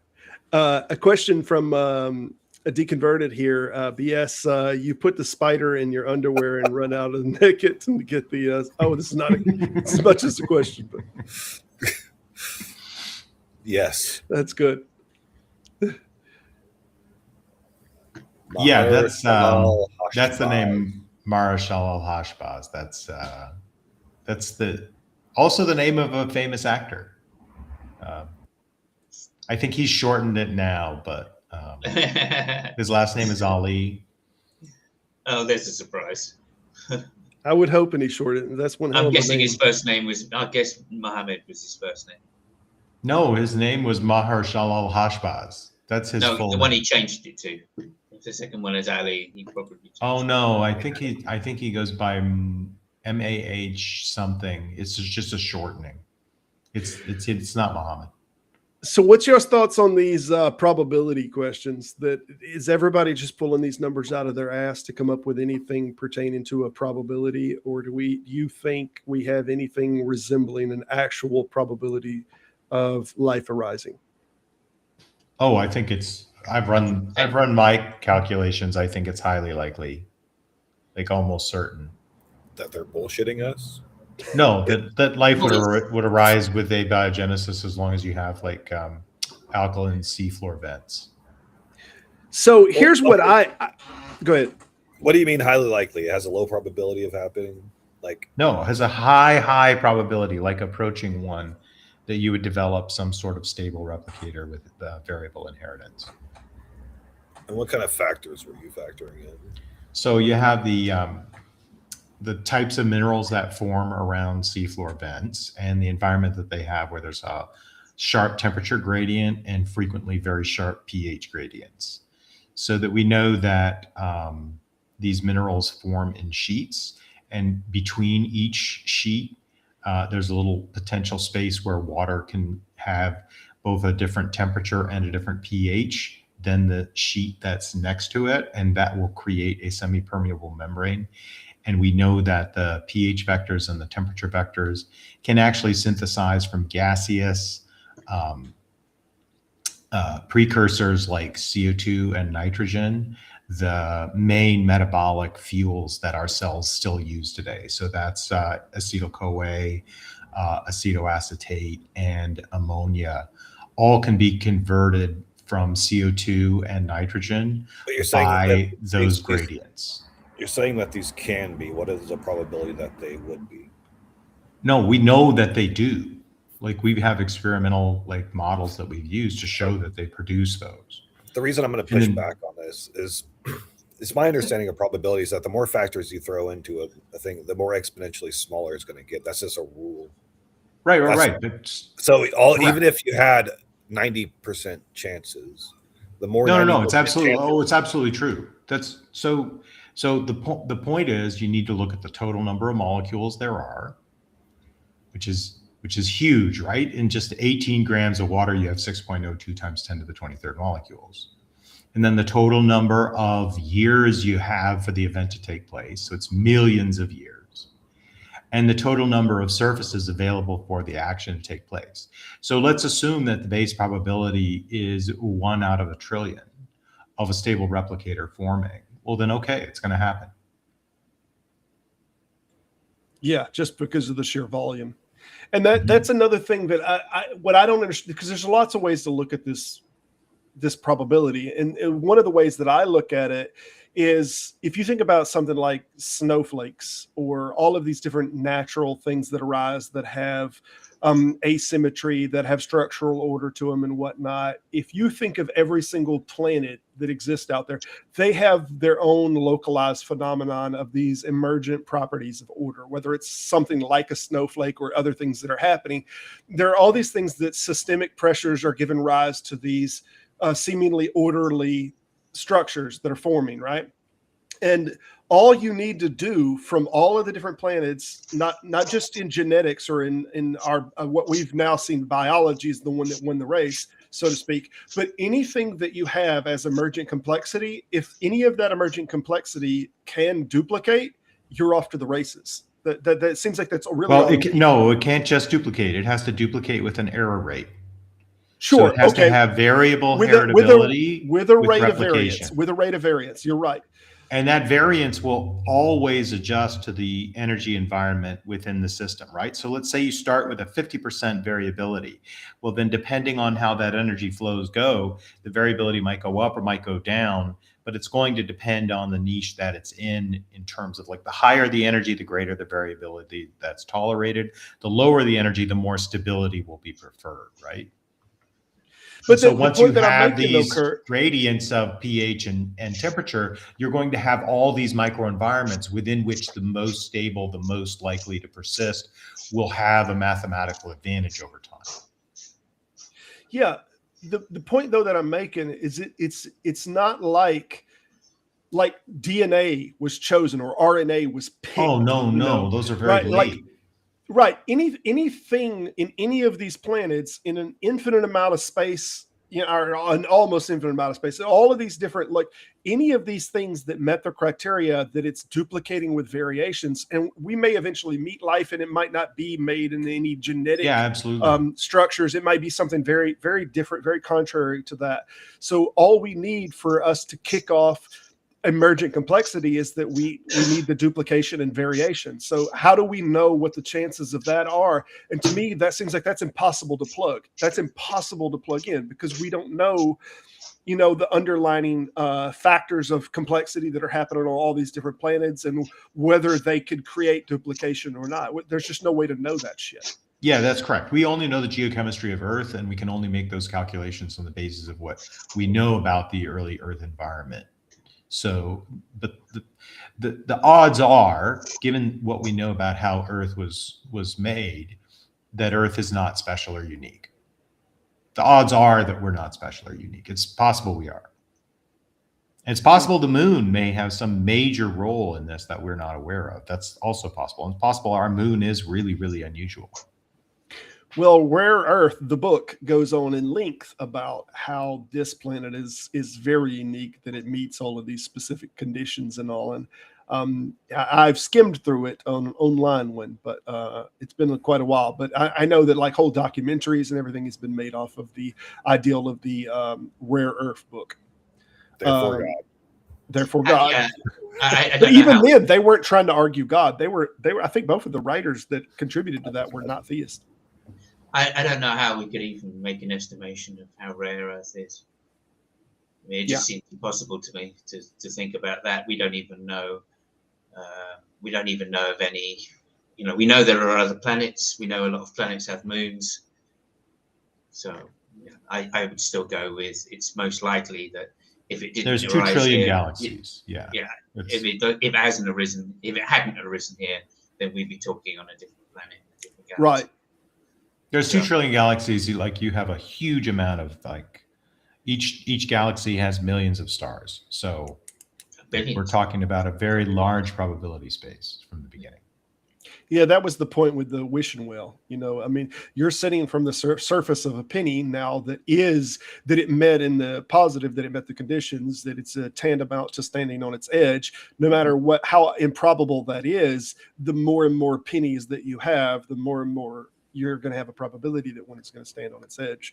A question for Kurt here from Dade. What is your interpretation from the adjudication found in Leviticus 18:22? So the way I see it is that probably the most common position for men and women back in ancient Israel would have been the missionary position. So it's saying that if you're with a man, you definitely need to be doing it doggy style, which actually makes sense of the anatomy. So there's an interesting theory on this that's been emergent somewhat from some scholars on it, and that's, I think 2 or 3 verses later, it says that a woman should not have sexual relations with a beast or with an animal. Is shortly after this, and the ideal is that they're not. Maybe I'm wrong. This is the verse about having that you shouldn't lay with another man as with a woman. Is that the verse that he was talking you about? mean 23, where it says don't present herself to an animal to have relations with it? No. Yeah, you have 2 different times. One times it says a woman and then a man also, and one time it just mentions a woman not having relations with the animal. I think it's around the first part of that verse is to not have sexual relations with an animal, and then the second is that the woman mustn't do so.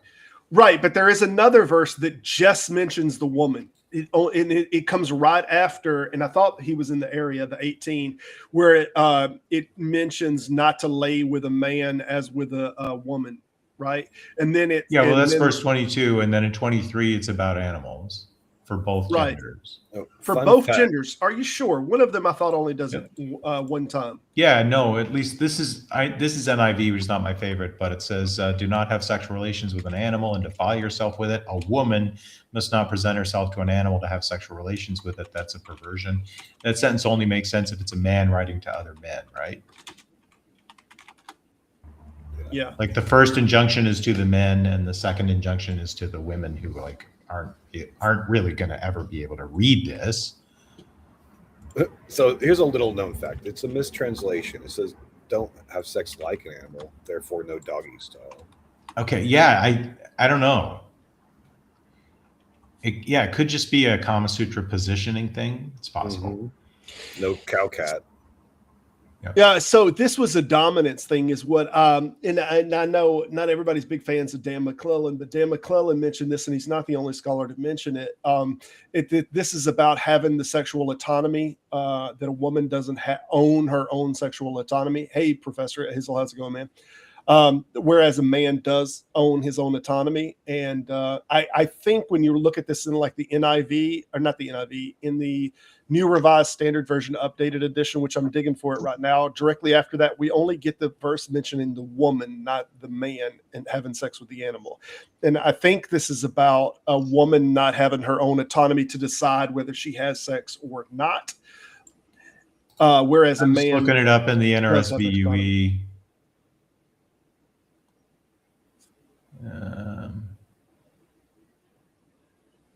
It's pretty much the same. It's better verbiage, but it's pretty much the same. So, well, it says verse you 20 shall verse not 20 have sexual relations with any animal and defile yourself with it, nor shall any woman give herself to an animal, is how it looks like it reads.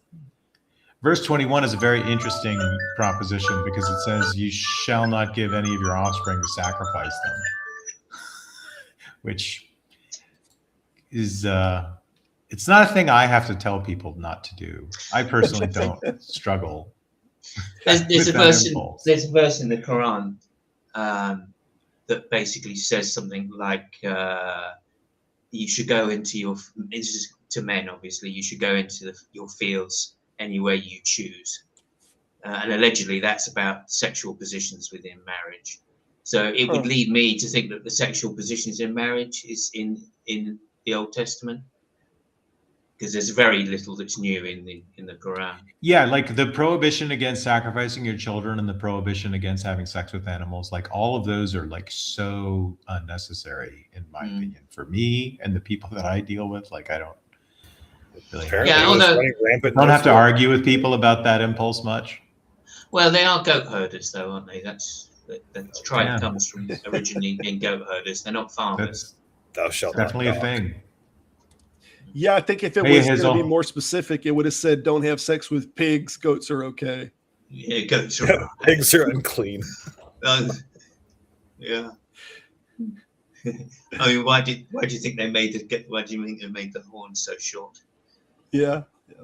We're only going to run for about another 5 more minutes. If anybody does want to come in here, say a quick hey, say something, or you want to put some Q&A in there, let's put them up on the board. Dave Murphy has a question for Simos.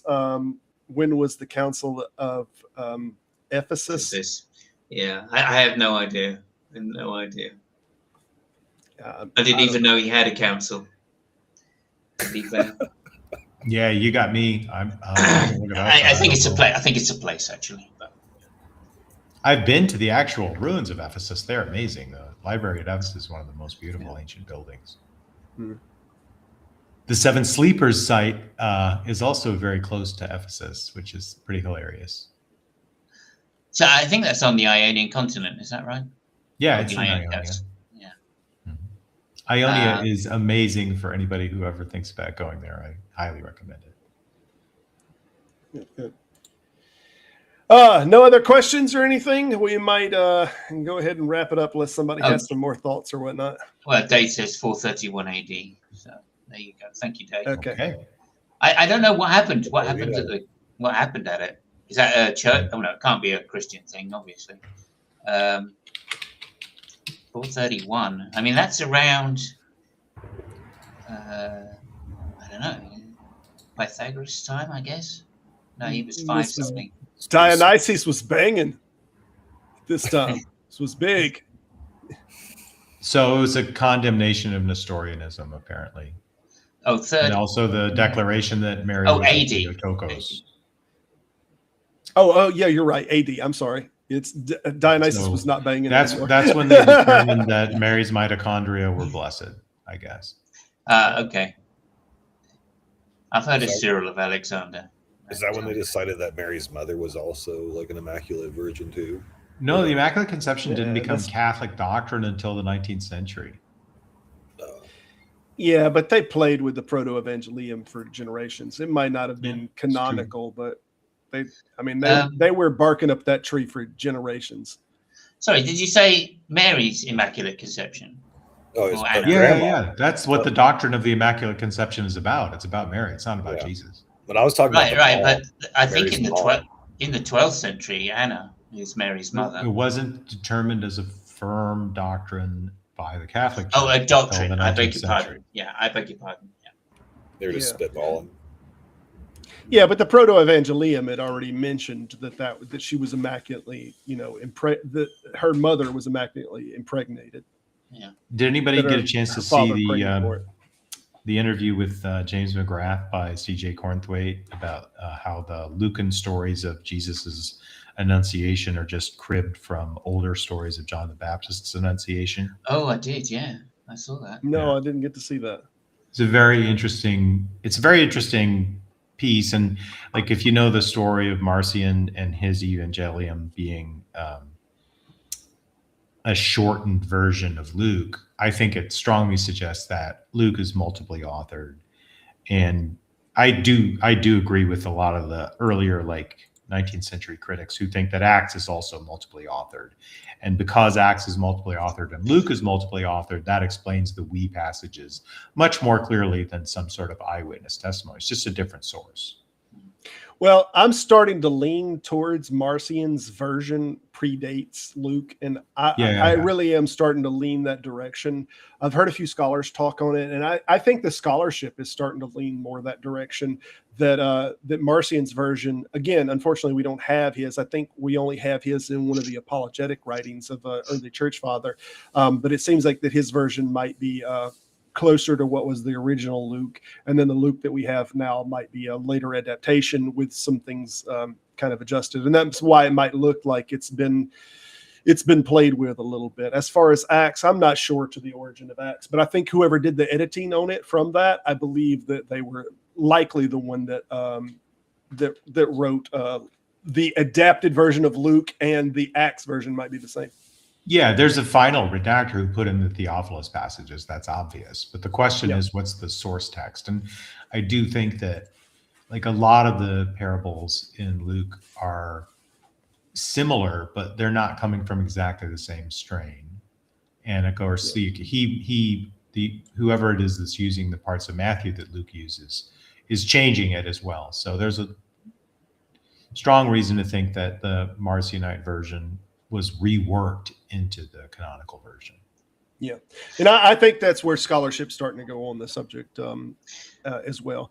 Everybody, let's get a last word. Let's go around the house and we'll give B.S. Lewis the last word. Simon, anything to say? Yeah, I would just say that, in some sense, it's chasing the tails, because anybody that had an education could speak Greek and write, had a decent education, and therefore they're likely to want to put some of their own spin on whatever they're writing down. Even if they're copying it, they're likely to go, well, he didn't really mean that. It's more like, So I just think, in some sense, the idea of A, eyewitnesses is right out the window, and then B, the idea that these things weren't later changed or edited is the more likely to be the case. So, yeah. And I think the argument for embarrassment is terrible. Okay, go ahead. Simos, put your link in the description if you will, and I'll put it up on the thing. Simos does a bit of YouTubing himself. Kurt, any last words on it? Yeah, so first and foremost, totally agree there with Simos on that position. Everybody would modify the text. Bart Ehrman's Orthodox Corruption of Scripture is like just solid proof that that's like unquestionably taking place. But if we agree that the Marcionite version of Luke is the primary version, that puts Luke at 140, which is 110 years after the supposed events. And he's like clearly using Mark, so he's not getting anything from any like unvarnished oral tradition. And then the other thing about that being the Marcionite version is that like the reason Marcionite Christology and theology was so successful in the eastern half of the Roman Empire was because it solved the problem of evil. And the solution to the problem of evil was that the God who made the earth was a bad guy, and that the God who sent Jesus was a good guy, and the good God had sent Jesus to save us from the bad God. You heard it here, folks. If y'all don't know, Simos, that's Simos's channel there in the description. I think Kurt can, for the most part, be found more often than not over there on Breakfast Tacos, now referred to as Bloodbath. Is that his Mega Bloodbath? There you go. And B.S. Lewis is linked in the description. B.S. Lewis is our primary guest today. That having been said, before I give you the last word on this, what the link that you put me here, Lewis, what is this? Is this a link for you? Or I put the wrong one. Okay, because I didn't even want to put it on there. I didn't know what the hell this was. It doesn't look like a YouTube link, but I see it now. But he is also in the description of the video. Check out B.S.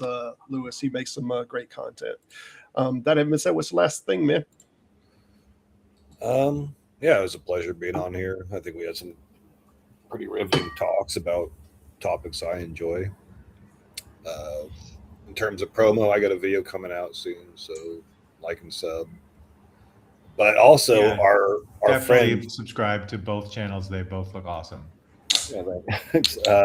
Also, one of our friends, Objective Ethics, is going to be debating Mark Reed on objective versus subjective morality today. Interesting. I think at 5 PST over on yeah. the Raging Tomatoes, so that should be a good debate. Yeah. And I guess my final thought is that Deconverted Man answered my poll, and he said that he's so fat that it wouldn't matter if he ran out naked because nobody would see anything. Should have put that as an option. Yeah, there you go. There's another version.